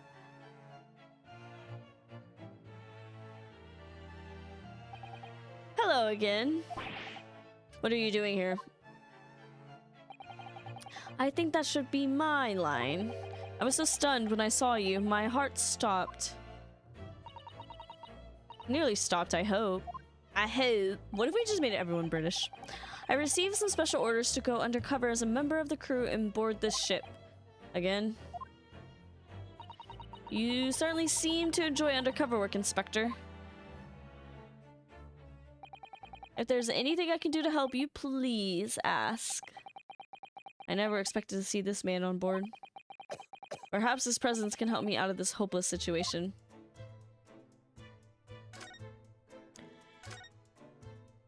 So, what are your special orders this time, Inspector? Yes, why are you dressed as a member of the crew? He doesn't answer me.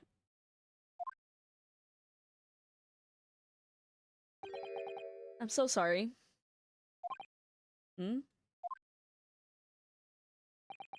This is all my fault. I take full responsibility. For what? My orders were to act as Asagi, or to act as Asagi-san's bodyguard. Ding! It was Minister of Justice Jigoku who pushed for this overseas study tour to go ahead. And he entrusted me with ensuring that Asagi-san reached Great Britain without being assassinated. Assassinated? How could that even have been a possibility? I'm not sure. These are complicated times. There are tensions between the world's greatest powers. So someone British killed him. Minister Jigoku said we should be prepared for all eventualities. This is incredible. I don't believe it. Kazuma-sama was assassinated? Obviously, we couldn't give Asagi-san a visible security escort. Which is why I'm undercover now, posing as one of the crew. I see. And I didn't take my eyes off him the entire time. We've been on board from morning until night, every day. But I never imagined it would happen here, inside his own cabin, not here on the first class deck. I failed miserably at my assignment, and Asagi-san is dead as a result. I'm a disgrace. All I could do is humbly apologize. Spectre. So if there's anything at all that I can do to help now, just say the word. Oh, fuck.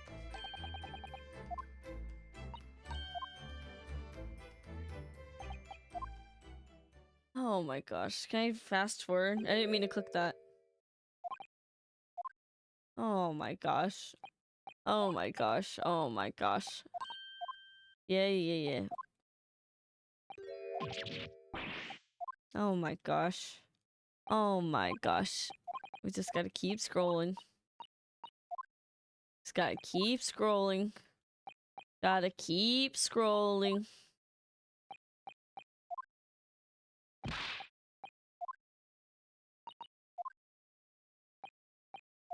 Gotta keep going.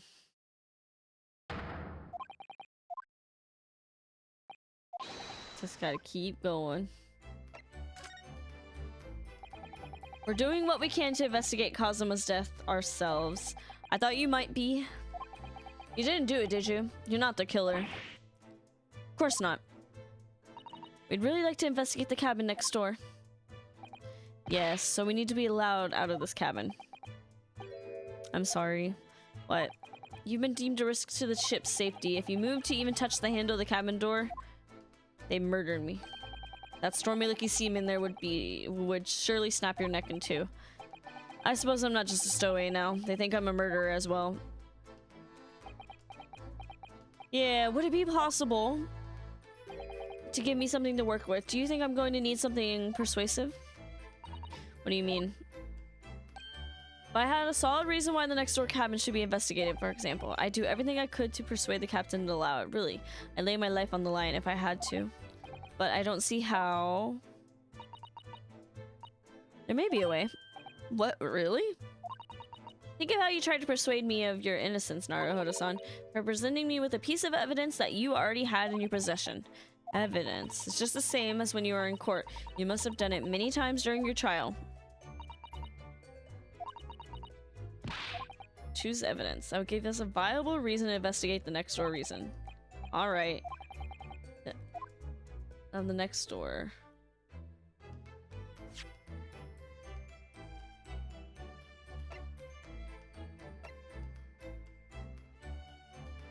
This?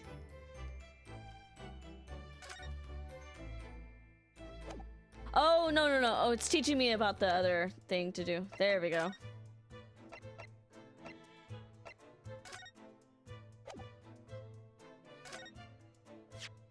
What's this? It's Kazuma's diary. Just before he died, Kazuma-sama wrote something rather strange in his diary. Strange? In what way? He wrote, "What looks like some kind of speckled band is dangling from the ventilator, girl." A speckled band? That is strange.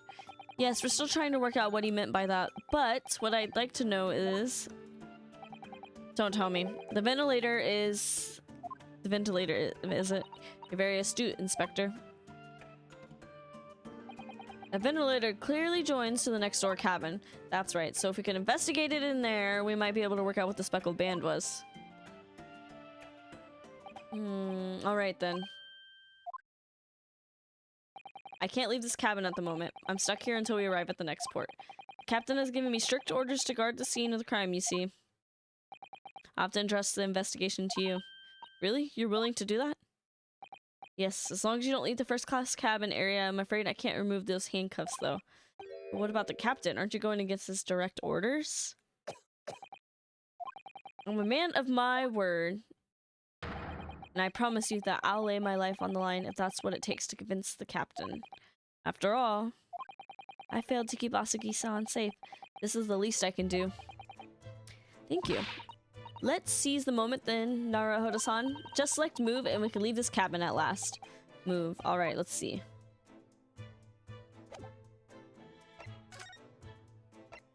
Oh. Let's move. Damn, it's early in the morning. I'm finally out of that cabin. I have to admit, this isn't quite what I was expecting. It's less spacious out here than I thought it would be. And this is the most luxurious accommodation? Yes, indeed. Kazuma-sama was being sent on this study tour by the government. That's why he was being put up in the first class cabin. Even still, this is about twice as large as my accommodation in steerage. Really? That must be awful. Oh, look over there. That's another crewman keeping watch, and he looks enormous, even if he is sitting down. He's got a little crop top on. And the door next to him leads to the second class accommodation. I suppose he's making sure that no one comes in here. Who shouldn't? I suppose, like people in handcuffs. Naruhodo-san, you look like a little boy visiting a toy shop for the first time. I would have thought you'd be used to the ship by now. We've been at sea for 2 weeks already. Well, yes, I know, but the thing is, I was inside Kazuma's trunk when I first came aboard. Ever since then, I've been shut up inside that little wardrobe. Must have been a very trying time for you. Please don't give me that pity look.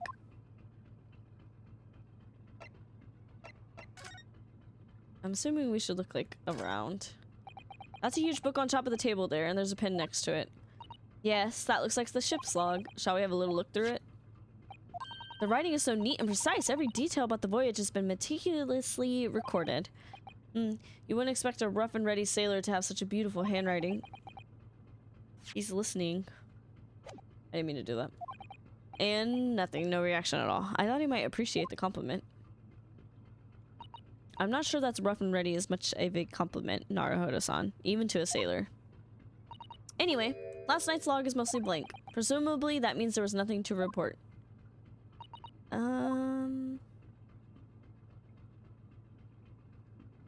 Ship sections.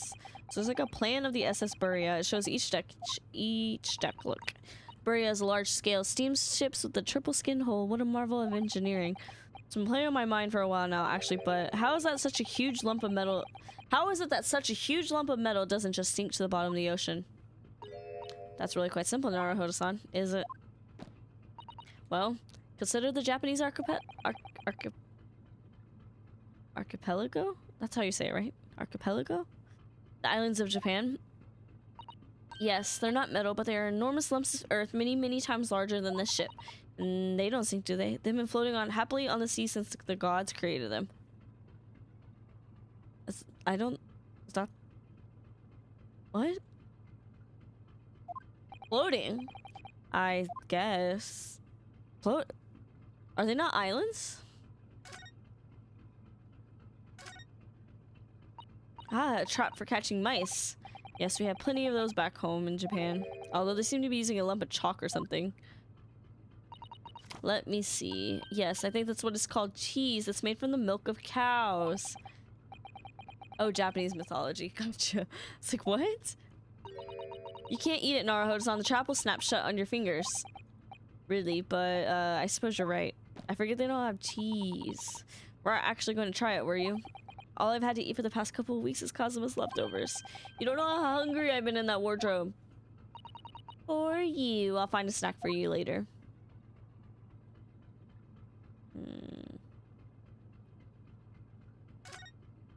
Give him the cheese! What do you think this is? It's a very pleasing shape, isn't it?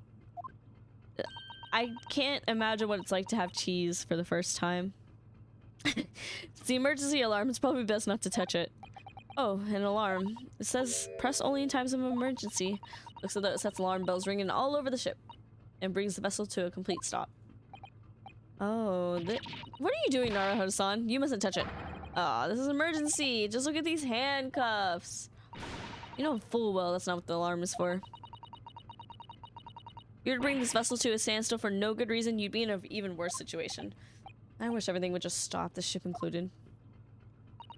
If you have to do something foolish, at least make it something that doesn't affect anyone else.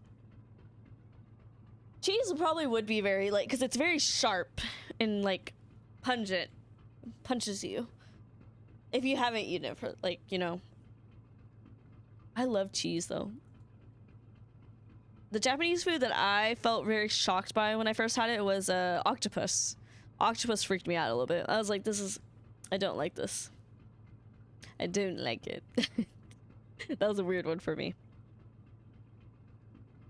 I'm trying to see, my friend is coming up here, I think next week. And I'm trying to see if he likes Japanese food, because I want to go to a Japanese grill. Yakisoba. I don't think I've actually had yakisoba. I think there is yakisoba at that Japanese restaurant I want to go to. I kind of want to go to a Japanese grill. This is it. This is the cabin next door. The one the ventilator connects to. Oh, it's just stir-fried noodles. How have I not had yakisoba? The ventilator from which Kazuma-sama wrote that he saw a speckled band emergent. Maybe whoever's in this cabin can help solve that particular mystery. Let's ask. Belly button. Oh, he's the one in the cutscene. Excuse me.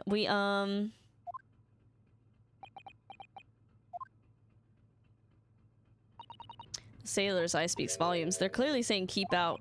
That's what I wrote on the sign when we put over the wardrobe doors.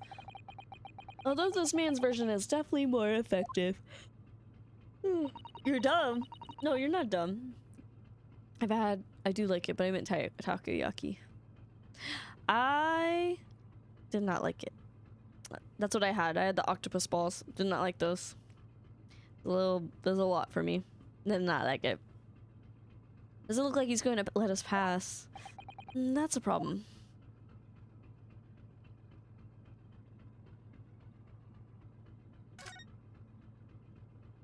We talk to him first? Excuse me, but could I ask you something? You little stowaway murderer. That wasn't a good start, was it? Alright, let me try instead. Good day, Mr. Sailor. I'm so sorry to trouble you, but could I perhaps ask something of you? You little third-class lady's maid. Oh my god. Oh. We seem to have caught the sailor on a bad day, Susato-san. I'm not sailor. My mother gave me my name. I am senior crewman Beef Stroganoff.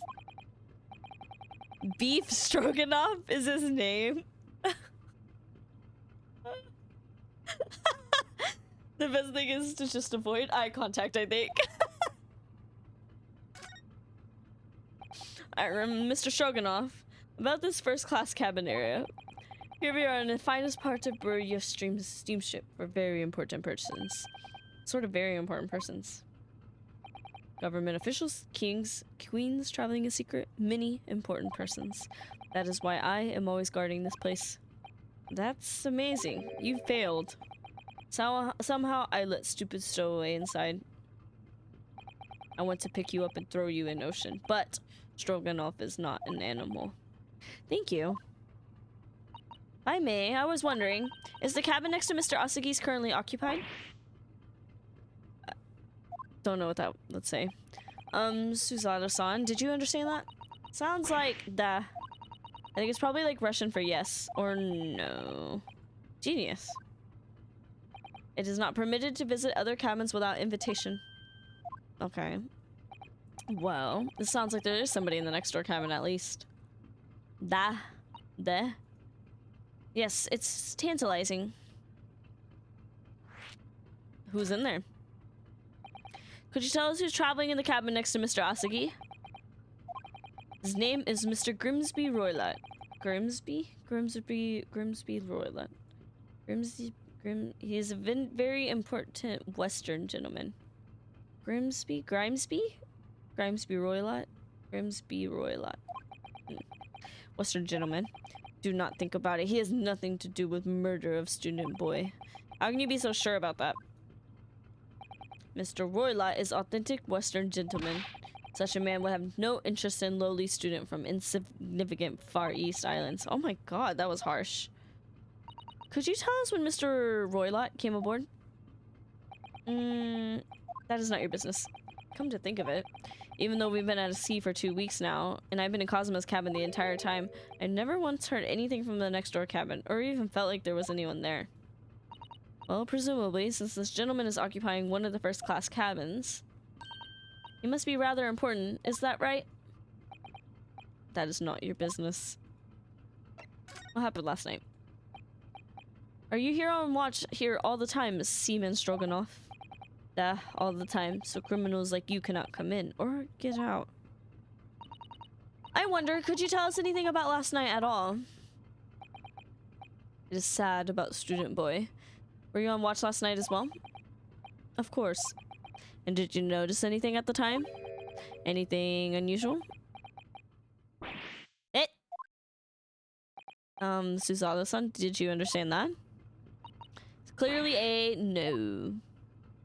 I saw nothing unusual, nothing at all. And you didn't hear any strange noises or sense anything was wrong. Oh, and you didn't hear any strange noises or sense anything was wrong in some way? I said no. Sorry. I'm not so sure. I could have sworn that he wouldn't catch my eye for a moment there. This is enough. I cannot say more now. Oh, it's time for me to report to Captain. You must return to cabin. Yes, all right. Bulkhead to second-class area staying locked at all times. You escape when the lobster whistles on top of the mountain, or as English say, when pigs fly. I understand. Good. Now we can investigate the area properly, shall we? Definitely.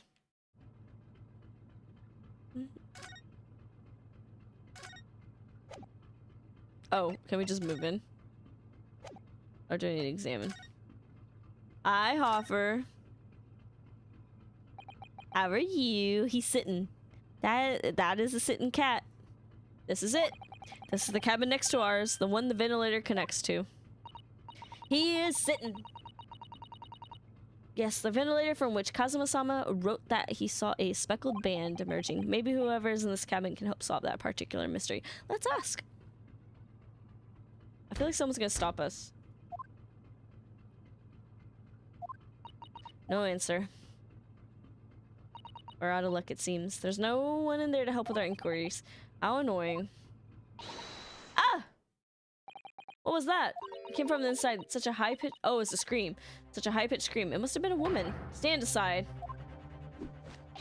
I'm about to break the door down. Mr. Sholmes, I shan't be stopped. When the fit is on me, I revel in kicking doors off their hinges. Please, wait, Mr. Sholmes. The door doesn't appear to be bolted. It doesn't? And how the deuce can I... How the deuce? Is this like Stewie from Family Guy? How the deuce can I dispatch this muscular urge? What prey can I kick? I think we should go in. There's no time to think about stress relief.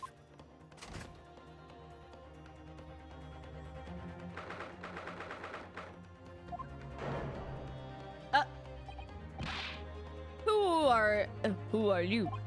I'm a Western gentleman. This man looks Russian to me. We heard a woman scream. A woman? Don't be absurd. As you can see, there's nobody but me in this cabin. Sherlock Holmes does deuce a lot in stories, I think. Gotcha. Soul Man disappeared to be the only person in here, but in that case, who just screamed? Get out, all of you, now. Please excuse the intrusion, but you're Mr. Grimsby Roylott, I believe. Yes, that's me, and you are. I am the one and only, the actual Sherlock Sholmes. You've heard of me, no doubt. I remember pretending to be able to read Sherlock Holmes. Did you have to read it in school? No. I'm great detective amongst great detectives, one who adorns the covers of popular magazines, no less. So I assure you, you may trust me completely. This man uses that magazine like a fucking business card. A detective? I do not trust detectives. I heard a scream, but there wouldn't appear to be a lady concealing herself within the wardrobe this time. Someone walked by my monitor and it turned off, but I can see now. So I might be so bold to ask you to open that small traveling case. What? Don't be stupid. How could anyone fit in a small trunk like that? Well, it's quite fashionable these days, it's not? Traveling inside one's trunk? Don't look at me. Did you see that, Mr. Naruhodo? I sure did. The case just shook. The book I had was very massive as a good excuse to not switch books every few days when the teacher gets sus. Oh my god. Not pretending to read. Leave now, otherwise I'll call the steward. So this is Kazuma's neighbor, Mr. Grimsby Roylott. There's no doubt about it, the strange Russian man is hiding something. Is he Russian? I couldn't agree more. Let's see if we can find some clues before that burly sailor returns.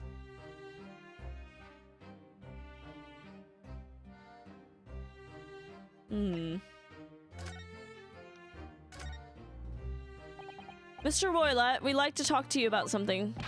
No. Oh. I do not want to talk. Leave my cabin now. Ugh, this is going terribly. We're not getting anywhere here. I agree, but there may be someone else who can help. Ah, what is this man doing? The stories are hard to read. Are they? I've never read a Sherlock Holmes story. Perhaps that great detective could get somewhere with Mr. Roylott. Well, is he going to?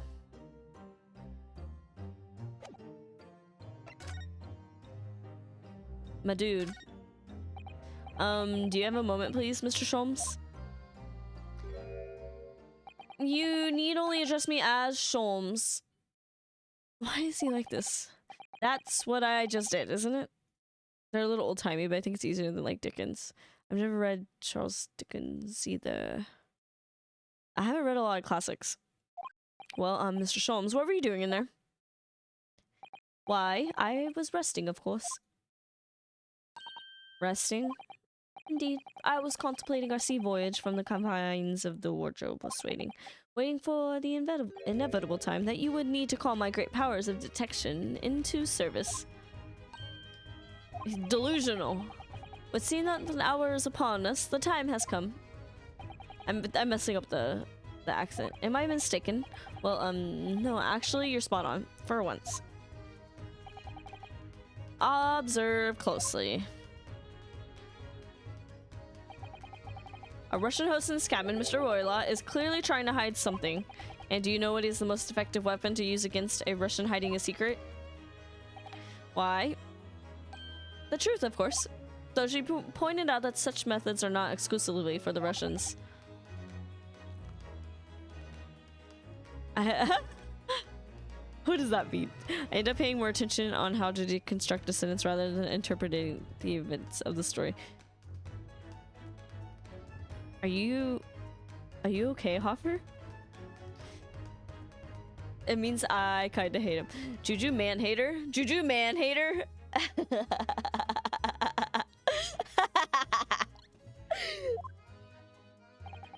Can you imagine how the Russians will react when the secret he guards so closely exposed? No, I mean, just Sherlock Holmes. Question talking about Sherlock Holmes. Anyway, no, you're fine, Hopper. It's interesting. I'm like, is that like ADHD, I wonder? It's like a distraction almost. Would you like to witness it? Would you like to witness it? That was not very good. Oh yes, please. Well then, what you are about to see may well astound you. I am diagnosed with I knew it. Look, this is the first time I'm playing like a visual novel on stream, I think. Whew, it does get tiring. I'm not even gonna lie. I get it. I get why people don't stream visual novels.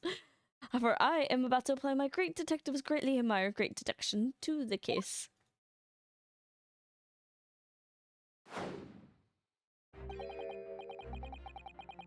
There's a plate on the ground. Could this man be more a hackneyed portrayal of a dubious Russian, I ask you? What? From time to time, it occurs to me. Is the fellow dubious on account of his Russianness, or Russian on account of his dubiousness? He really is just saying words. So, because my brain reads faster than what I'm saying, if that makes sense. Does that make sense? So it is a lot different reading it out loud. Also, the different voices to keep it interesting, keep it spicy. I really don't think either of those things should be occurring to you or anyone. That's right. And Mr. Sholmes, I know this man's beard and dark glasses are hard to ignore, especially on first meeting, but I once read, it is a capital mistake to theorize before you have all the evidence. It biases the judgment. Sherlock Holmes, racist? Sherlock Holmes. Sorry, wrong person. Shh, I must have complete silence. It is very faster when I'm playing it by myself. What are you doing? What are you peering at my face like that? Ah, just as I thought. Yes, I have quite made up my mind now. There can be no other explanation that can accommodates all the facts. Mr. Roylott, I have reached two incontrovertible conclusions. What do you mean? Number one, your true identity is that of a villain. Oh my gosh. Using those shears, you're about to end the existence of something most dear. He has a newspaper in his pocket. Are you not? Huh? And number two, the other conclusion I have drawn. You are, at this very moment, no less, in the midst of committing a most grievous crime. Beneath that beard, your mouth quivers with nervous tension as you realize you have been discovered. Does it not? Oh, Naruhodo-san, I never imagined I would witness one of Mr. Sholmes' great deductions with my own eyes. That was a deduction. Nothing can deceive Mr. Sholmes. In a single glance, he can deduce all there is to know about a person. What the fuck is going on? Oh, yes, I've read about it countless times in the adventures of Sherlock Holmes, and now I've experienced the astonishing impact of his great deduction firsthand. This is like a dream come true. I can hardly believe it, but all the color is drained from Mr. Roylott's face. Looks like somehow both of Mr. Sholmes' conclusions were right. I dropped frames? When did I drop frames? How could I possibly know such things? You wish to say, this is our first American? I don't know what to give him. Very well then, I shall elucidate. I shall explain how it was that I arrived at this pair of conclusions. So, do I cordially invite you upon a journey of logical discovery? Let us board the train of reasoning. But plainly, let us work through my deductions together. The great deduction. Oh wow, there is so much more. Oh my gosh. Old man's identity. So, the dubious looking Russian, Mr. Roylott, obviously what catches the eye in the first place, is the enormous pair of shoes in your hand. Now we ask ourselves, what could you possibly want with such an implement? This is exactly why you wanted this BTTV emote. The answer, of course, is staring us in the face. You were on the verge of using the shears to cut away the copious beard you sport. I don't think so. Now moving on. Questioning to beg this, why would you desire to rid yourself of this magnificent beard, Mr. Roylott? Once again, the answer is plain. We have clear evidence to shed light on the matter. Regards, if you will, this morning's new paper, in particular the fascinating front page article. Which it would appear you have also read, Mr. Roylott. I'm sure it needs no further clarification. The evidence that reveals your true identity is the article about the revolutionary. In translation, the headline reads, Revolutionary Villain Bolshevik flees Russia via Shanghai. As you cannot fail to observe, the subject of this article possesses an extremely copious beard. I get it. Maybe I do get why people love him. Having noted the article yourself, you decided to remove your incriminating facial hair before it gave you away. In short, your true identity is beyond doubt. You are the fearsome revolutionary himself, Villain Bolshevik. Not that I heard of you myself, you understand.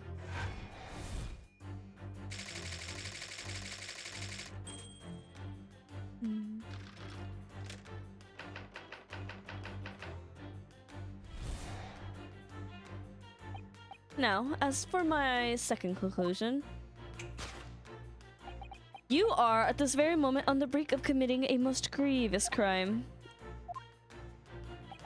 And the proof of this crime? Over there. Oh yes, Mr. Roylott, taken unawares, people have a propensity to let their eyes stray, you see. Oh, well, and I assure you, the eyes speak so much more eloquently and honestly than the mouth. The answer we seek lies where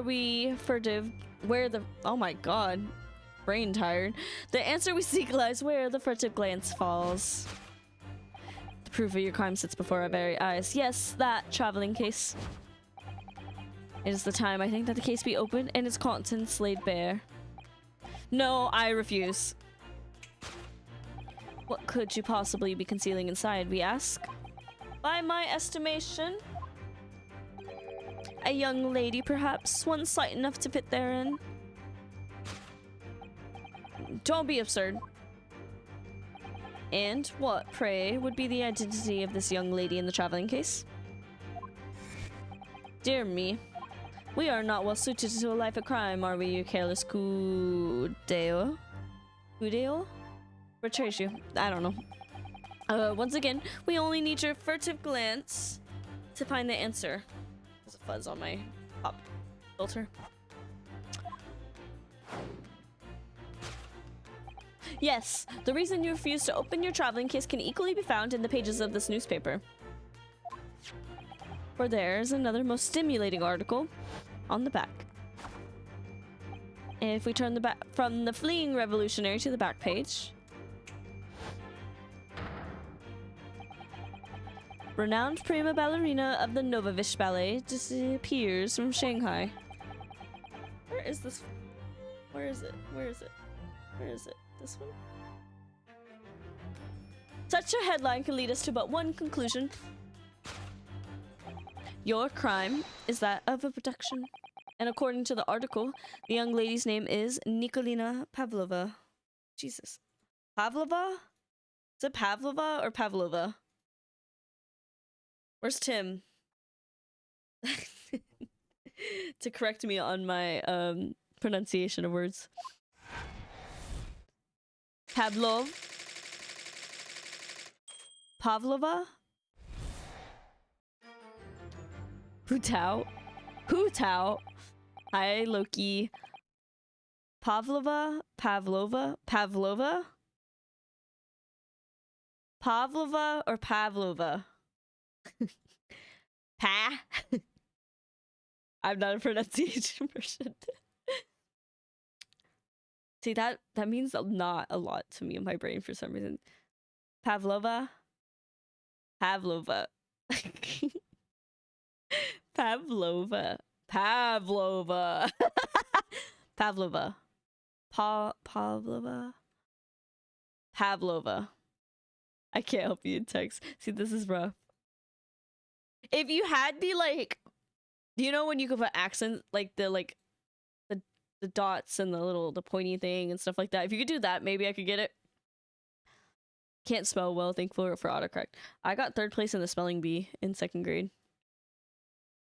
And in 3rd grade, I think I had my first sense of anxiety and panic. And the word I lost was address. I got 3rd place. I don't even remember what word I lost in 2nd grade to just losing on address. It was so embarrassing. So embarrassing. Umlauts.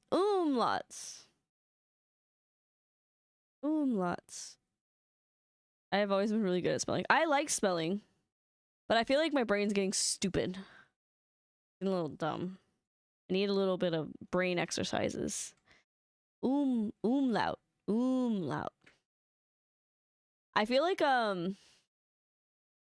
when Lisa's like Z boo Z in The Simpsons, very that energy. Umlaut. I know how it's pronounced. I was in the spelling bee too. I was always number 1 during practice, but lots of first word in the first B. I felt that, Hoffer. It's panic. It's like, I don't know. What is it called? Performance anxiety? That's my first sense of performance anxiety, was the spelling bee. I did fine in the 2nd grade, and the reason I wanted to do the spelling bees was because you get pizza coupons. I have been food motivated forever. Until I had an eating disorder in high school and college. But I'm recovering. I've been recovering. I am food based like a dog. I'm like, free food? I'm in. I'm in, motherfucker. Thus concludes Herlock Sholmes' great detection of this Russian enigma, Eleminsky. Eleminsky. That sounds familiar. She has like kitty mouth. She's like that. I don't know. Susanna-san? That wasn't one of the great deductions I've been hearing so much about, was it? Well, the stories are full of Mr. Sholmes' brilliant deductions, you know. But that did seem a little different somehow. Excuse me, Mr. Sholmes. Could you come over here a moment? Pray, what can I do for you? It's about your deductions. Would you mind? Not at all. Go on.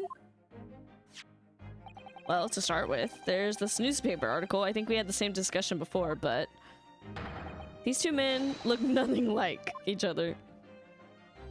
Ah, yes, I recall our discussion earlier, and at that time, I believe I told you that the man is a revolutionary. Well, able to revolutionize his own appearance. He's face-tuned the newspaper. In fairness, Mr. Sholmes, Mr. Roylott does look more like this man than you do. That's not the point. And another thing, the part about him abducting the ballerina, indeed, a truly startling revelation. At first glance, the case would appear too small to accommodate a young woman. A snake is in there!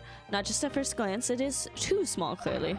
You'd be lucky to fit a 5-year-old child in that case, even if you pushed really hard. Oh, that's me. That's me. Oops. I don't suppose the missing ballerina is a 5-year-old child, is she? You mean you don't know? No, the young lady is 15. No, I didn't know. How could I? Well, if she's 15, then 10 years worth of her would be poking out from the case. Some years ago, I read something pertinent, I believe. A troop of men consuming vinegar daily in order to promote a certain lethness? I have never heard that word. I've read it in so many games and stuff. I've never actually heard that word. Lithness? Lithness? And their bodies. Did I say it right the first time? Vinegar.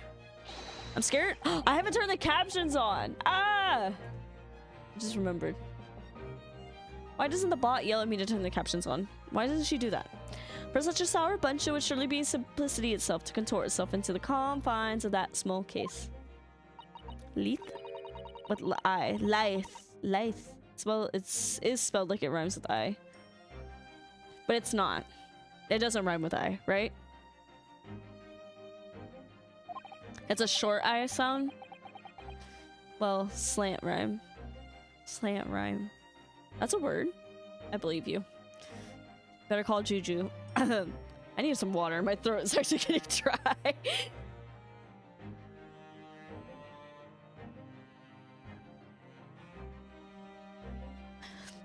This whole thing is turning into a circus. Mr. Naruhodo, something's occurred to me about Mr. Sholm's deductions just now. Slant rhyme is like how Hoffer rhymes with topper. Hoffer? A top?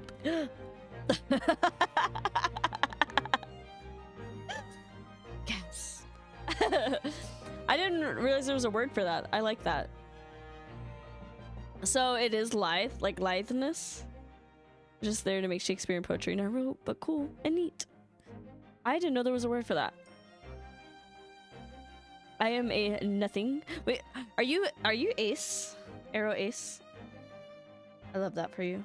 Or you don't know. That's okay if you're exploring. Litheness. I'm trying to think what games I've played that say that, but that's the only time I've seen that word. I think the powers of observation are, well, magical. His eyes cut to the heart of matter almost instantly.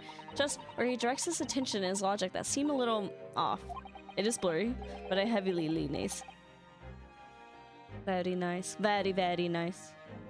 Your idea of maybe a little off itself, Miss Susato. It's just one or two keywords in his deductions that seem to let him down. So I was wondering, we might perhaps tactfully switch them for alternatives. What do you think? Switch some keywords in his deductions. Yes, but very tactfully, if I feel sure if we could do that. When we unlock the true genius of Mr. Sholm's great deduction. Fortnite. Oh my god, it's already 8. Precisely the thought was going through my own mind. This man is a lot of work.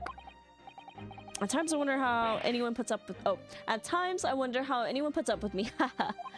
It's not that funny. And you might— What if we give him a southern accent? I'm not doing that. And you, my good fellow. Sorry. Take a moment to look at your wrist. My wrist? I smacked the mic. He just needs an editor. Where are your handcuffs? Huh? How did— I felt that may hinder your ability to follow me in our dance of deduction. I don't believe it. Mr. Sholmes, you are a marvel.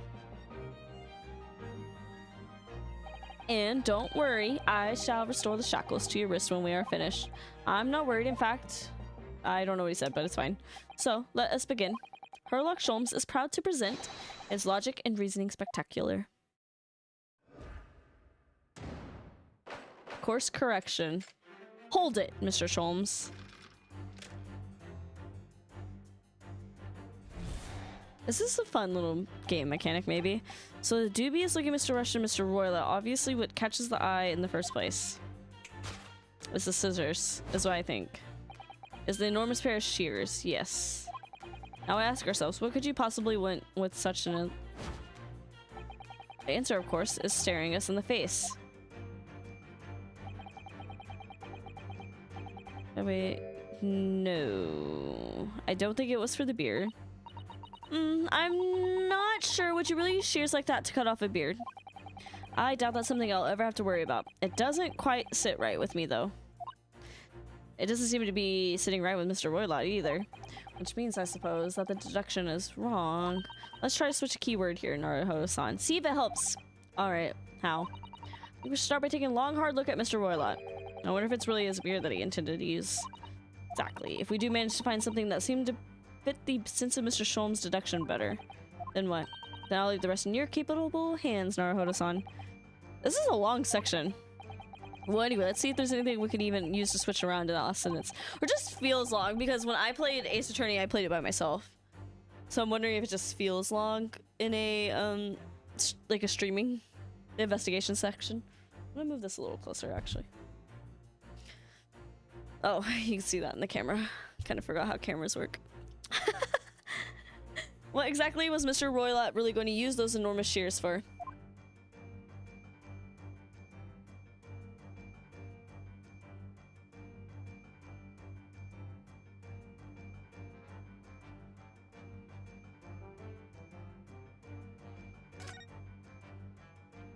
Is that what that is? That's hair?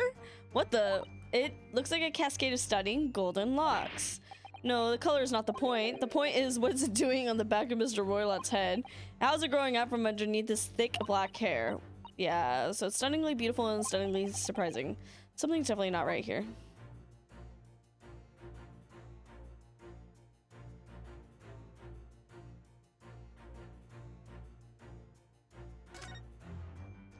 You're looking at the buttons? Could it be that Mr. Roylott is planning? Oh, why? Well, when you're wearing thick gloves, it can be very hard to undo buttons. Then take your gloves off. So he's gonna use the scissors to cut his gloves off then. The dance of deduction should be the last thing before you go to save screen. Oh, did I even need to explore the room? I just went straight to the important stuff by accident. Yes! I didn't realize I needed to press X. For years of using the shears to cut away the golden locks you have. You were on the verge of using the shears to cut away the golden locks you sport. I mean, it'll be good for later. And you can go back here, I'm pretty sure. Okay. Indeed, you have identified the precise detail I was intending to expose. I didn't even see that from the front. Such lush golden hair certainly does not befit an old man. You're not a man at all. You're a woman! And judging from the length and sheen of your hair, one still very much in her youth. Oh no. Only I managed to cut off my hair. No one would have suspected. Question then begged, is this why would you desire to rid yourself of these magnificent locks? Once again, the answer is plain. We have clear evidence to shed light on the matter. I'm sure it needs no further clarification. The evidence that reveals your true identity is the article about the revolutionary. No. Well, that was a shock. I had no idea that old man was really a young woman in disguise, did you? What? Why are you staring at me? Yeah, it was a surprise, Naruto-san. You're enjoying this, aren't you? Sorry, you look like you're in your element as you dance around the room deducing the facts. Gay, gay, gay! I'm just doing what we agreed. I'm not having fun or anything. This is strictly business, not strictly. Yes, I understand. Say no more. Well, anyway, let's focus on the next part of Mr. Sholm's detection, shall we? The evidence that he's picked out doesn't fit the facts at all now. No, that's true. Given that Mr. Roylott is actually a woman. Exactly. He, or rather she, can't possibly be this merciless revolutionary. I suppose it's because the deduction as a whole has taken a different direction now. Yes, let's switch the evidence for something else. Something that fits the facts as we now understand them. For some reason, this woman needed to try to hide her true identity. I feel as though I've either read or heard about a young woman in a situation like that recently. Alright, I'll do my best. The back. Yes!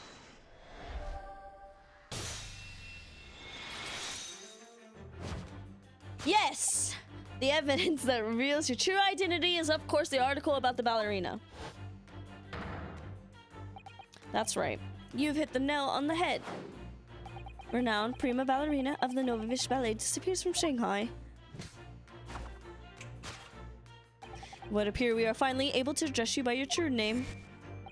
Yes, because your true identity is that of Novovish Ballet's prima ballerina, Miss Nikolona Pavlova. Did the scissors hurt her? Oh my gosh, the scissors are in the head.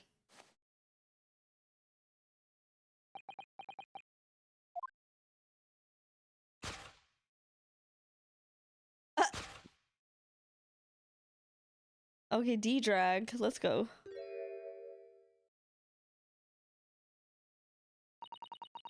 You're right. My real name is Nina. I mean, Nikolina Pavlova. But please, I beg you, don't tell anyone. A ballerina on the run.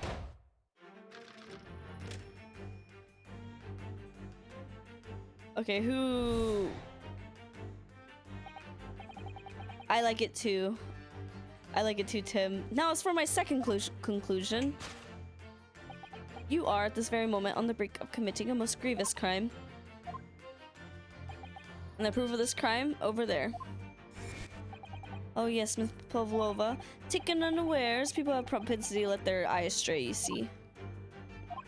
And I assure you, the eyes speak so much more eloquently and honestly than the mouth.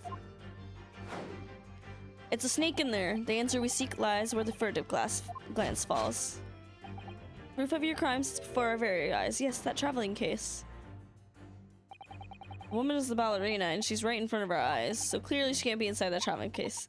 That's right, it seems she wasn't abducted at all, in which case, what is the crime this young woman is apparently committing? I see I'm going to have to step in and fix the great detective's mistake again. Seem to pleased to look.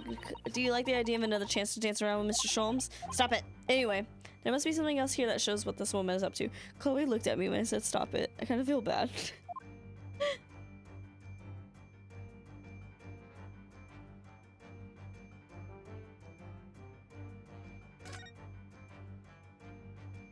Wow, look at this dazzling tiara. I've never seen anything like it. Are these real diamonds? Oh, Naruto-san, try it on. What, me? Isn't it usually girls who wear tiaras? It's far too beautiful. Why does this tiara? I feel... Oh, I keep forgetting. Is there anything else to see?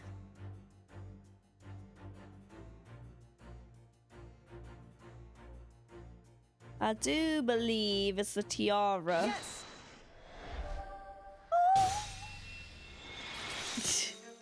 I hurt my own ears. The proof of your crime is surely the tiara. Ah! I believe this tiara is worn on stage by dancers in the Novovish Ballet, is it not? Indeed, it would appear to be identical to the tiara pictured here in the newspaper article. And if the reporting is to be believed, it is an item worth 20,000 rubles. Rubles. In summary. Crime you have committed is theft. Oh no. Yes, you left your ballet troupe unlawfully, taking their precious tiara with you. Damn.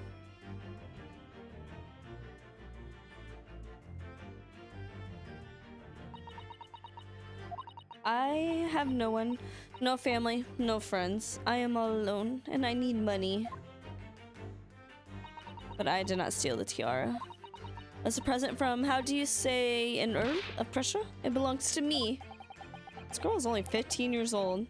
She's run away all by herself. She must have been extremely lonely.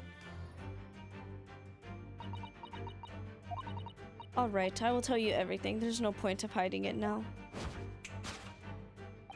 Come, come, let us not be hasty. What? Well, why would she scream? There remains one unsolved mystery about you. Mystery? What? What do you mean? You have staunchly refused to open this traveling case of yours in our presence. It is reasonable to conclude, therefore, that there exists some reason why you wish it to remain closed.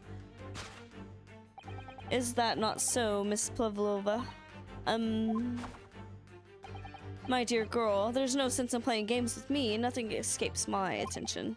Indeed, I have a very good idea of the contents of your case, even before I have ever laid eyes on them. Dear me.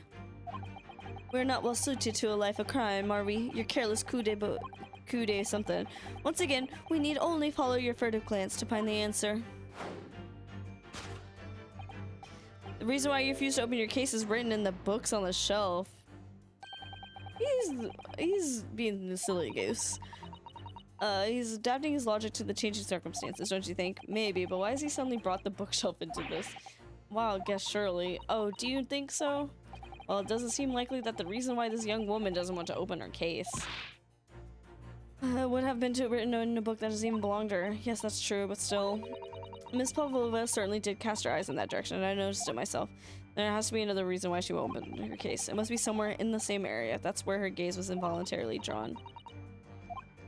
Let's see.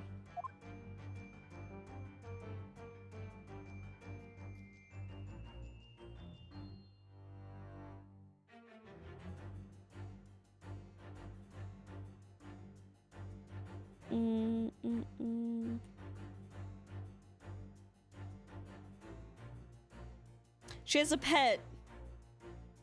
She has a pet. Yes. She has a pet.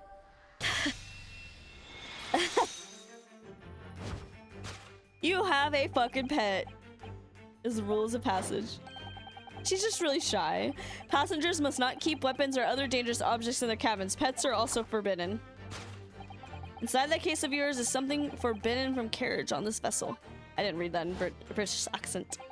That is the real reason why you refused to open it, thus revealing its contents. Ryunosuke is a clean hand. As we've seen, the trunk wobbles from time to time, but no weapon or other dangerous item would move on its own accord. Which leaves but one possibility, Miss Pavlova. Inside your traveling case, a pet. Gay, gay, gay, gay, gay. This last item listed is a pet. Ah! You'd think they'd call that out alert, right? An animal?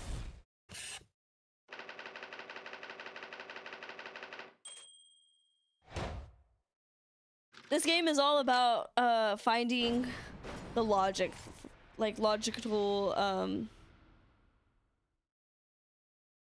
you know, paths or whatever, I guess. Right?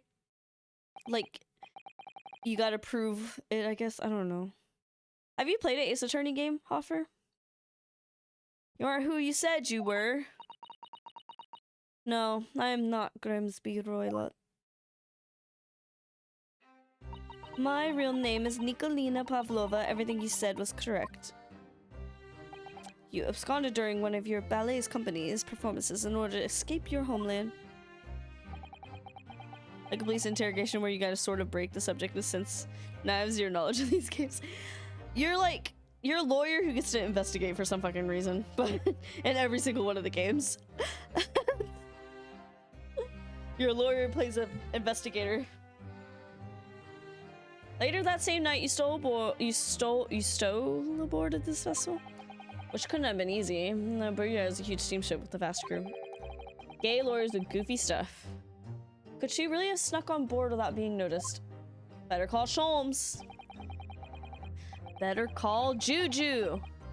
In order to obscure your true identity, you somewhat recklessly took the guise of an old gentleman.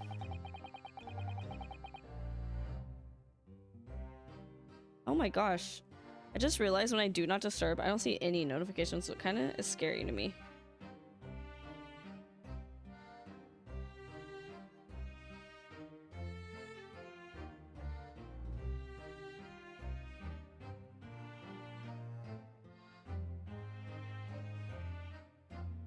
I need notifications, I just don't want it to buzz.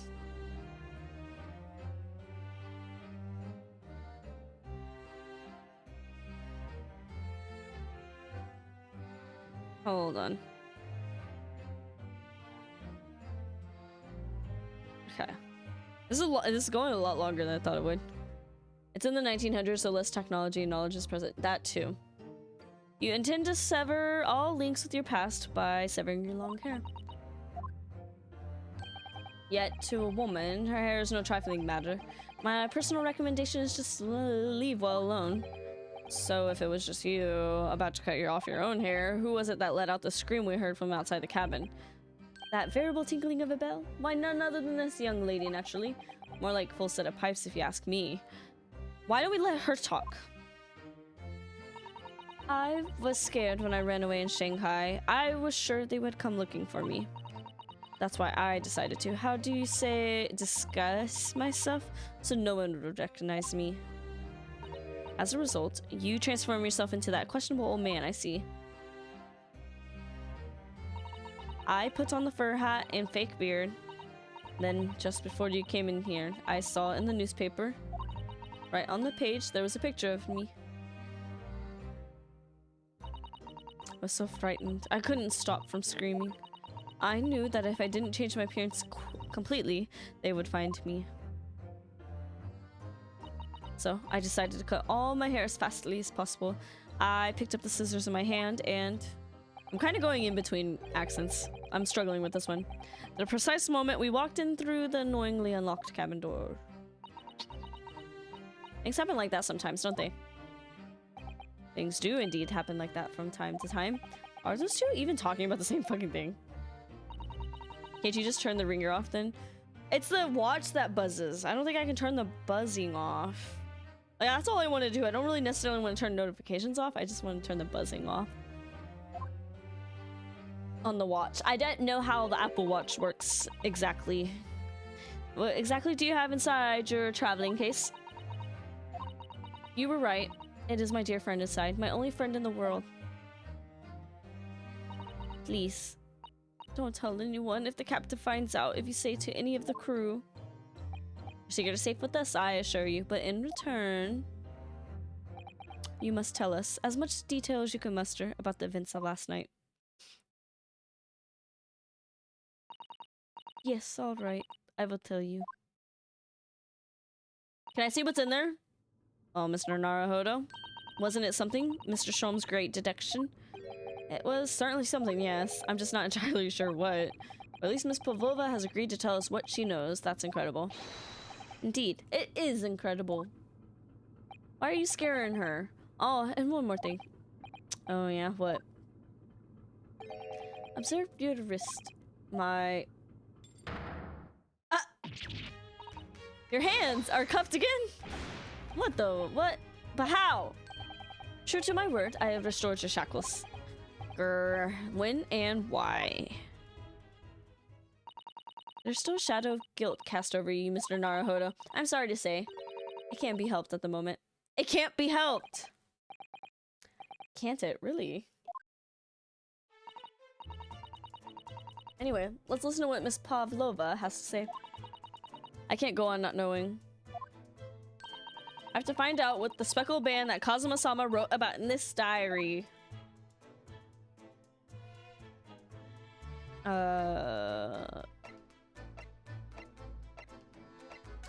I guess we'll converse. What happened last night?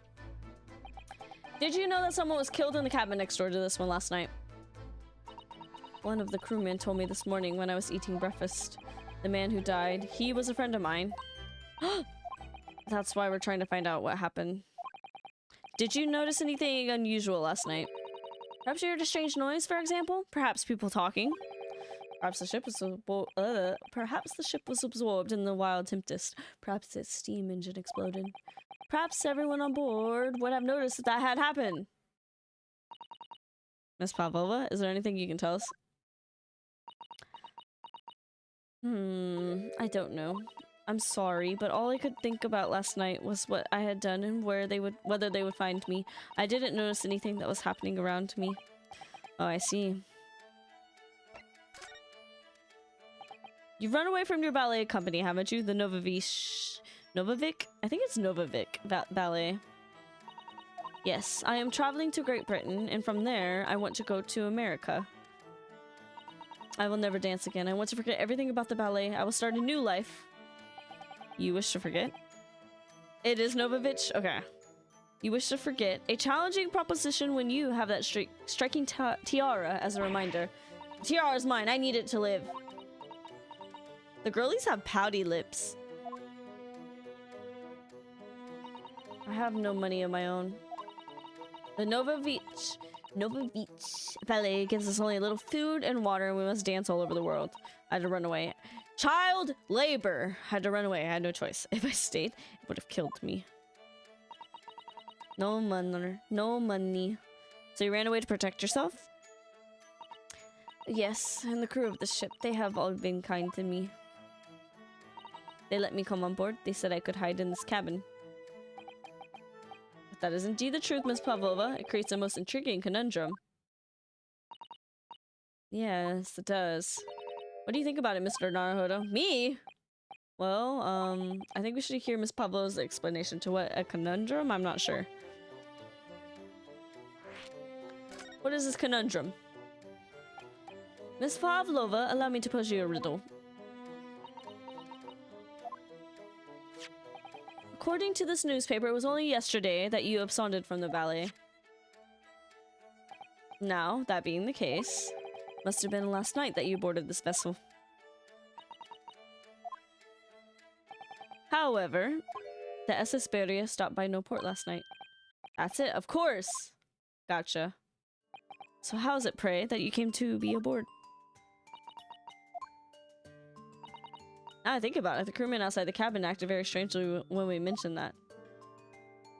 It was just after we asked him about when the occupant of this cabin came aboard. Hi, French tea. How are you? Guilty. That is not your business. I don't care who it is or what they did. You're right. He did seem to be hiding something. An angel descended from the heavens, bringing grace and beauty to the stage. Sorry, what was that? Oh, thank you, French tea. It's how the Russian newspapers described one of my performances. What if she was just like a... What if she was Kermit? And that is how I came here too. I descended from the heavens because I am an angel. Okay. Considering English isn't your mother tongue, your description is very vivid. Are we all speaking English? I didn't even think about that. Mr. Sholmes once said, I never can resist a touch of the dramatic. It seems Miss Pavlova is the same. A genius descended from the heavens, bringing grace and beauty to detection. Words once said about myself. I didn't say that in British accent.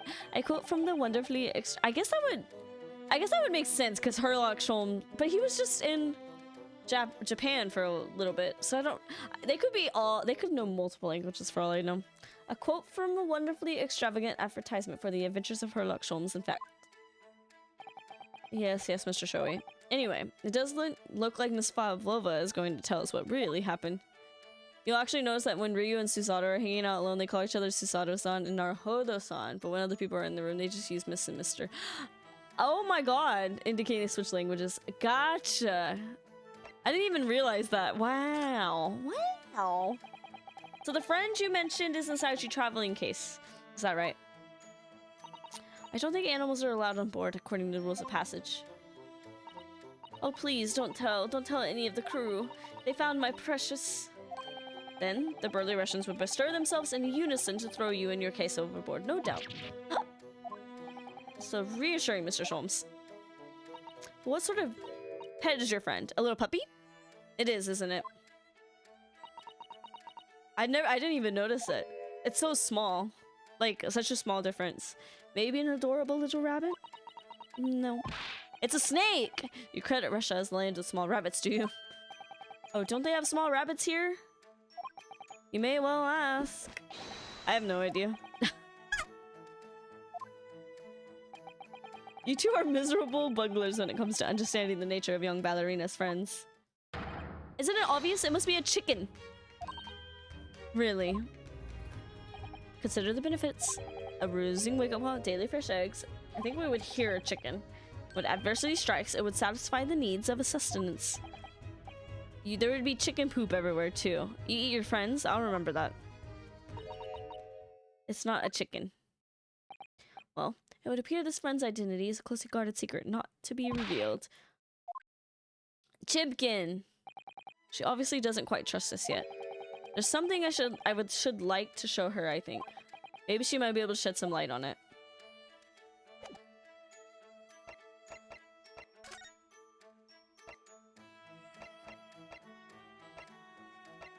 Should I examine the room first and then try to show her something?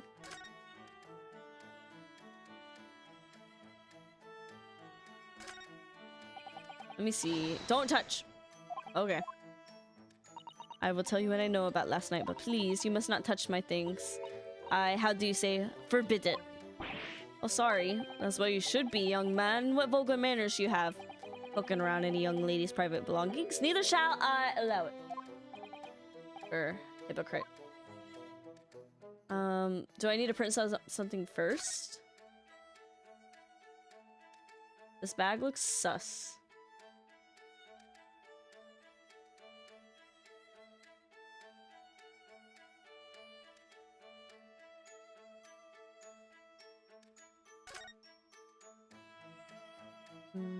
What do I present her? I don't get penalized just presenting everything, though. This is the diary of my friend who passed away.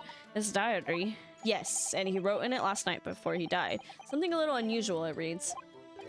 I can hear a faint whistling at 1:23 a.m. And then a few minutes later, 1:35 a.m., what looks like some sort of speckled band is dangling from the ventilator grill. Speckled band, I don't understand. It's strange, isn't it? But the ventilator he mentions joins the cabin, you see. It's up there on the wall. In other words, this cabin and the victim's cabin are connected together. Oh. Miss Pavlova, has something occurred to you? Does the speckled band the victim mentioned mean something to you, or the whistling sound perhaps? No.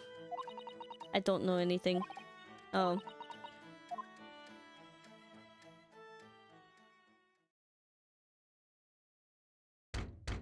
Oh.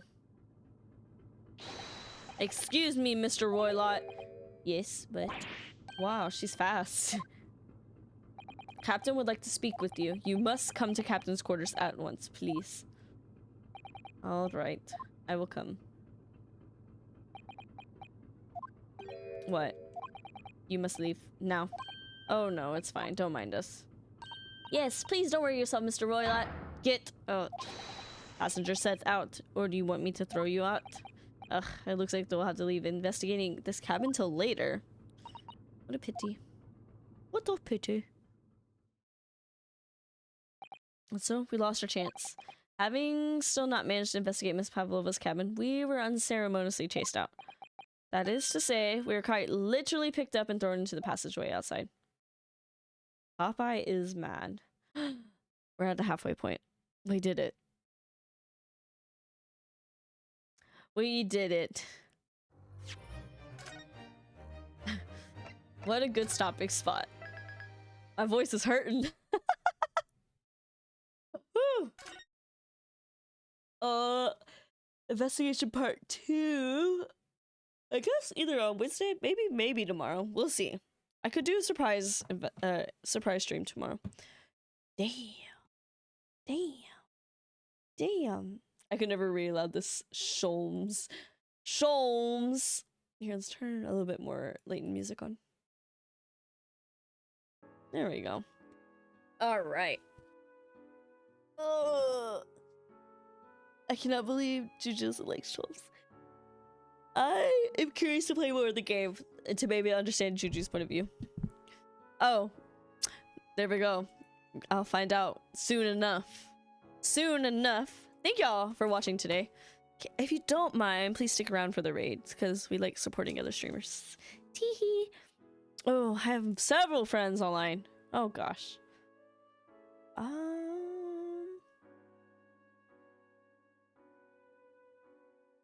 Jackbox. They both, okay. So both Smith and Rye both have 18 viewers. I know most of y'all are probably gonna go to Smith anyway, right? Or would y'all want to see a favorite gay? Another gay. There's lots of gays here.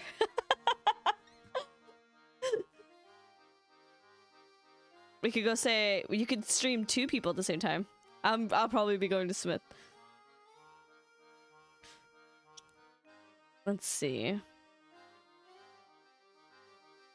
Because Rye's playing Jackbox and Smith's playing Mario Kart. Did you buy Mario Kart, Juju?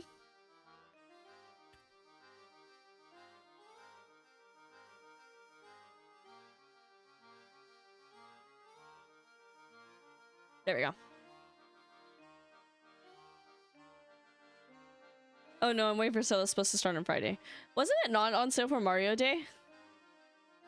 Anyways, okay. So streams are Monday, Wednesday, Thursdays typically, but I sometimes throw bonus streams in there. I'm thinking about doing bonus streams on Saturdays. Maybe I'll do one tomorrow, but I think I'm not. Let's be real. I have other work to do technically. This is wave 2. Wave 2 of Mario Day? I didn't even know there was a wave 2. Did I save? I saved. Okay. That was a long sequence. Very, very long sequence. My voice hurts. Maybe I need a day off to rest my voice box. Let me open Smith's stream. Okay, go say hi to Smith. I'll see y'all Wednesday with more. If you don't know, I do have a VOD channel. I think it's under this command. The 4th link there takes you to my YouTube channel where I did VODs. And if you miss a stream, I have them there. I usually post them a day to 2 days after the stream. because I think that's the rules for being a Twitch streamer. So yeah, and I like the thumbnails. All right, it's about to leave in 10 seconds, so bye bye, see you later, have fun, good night.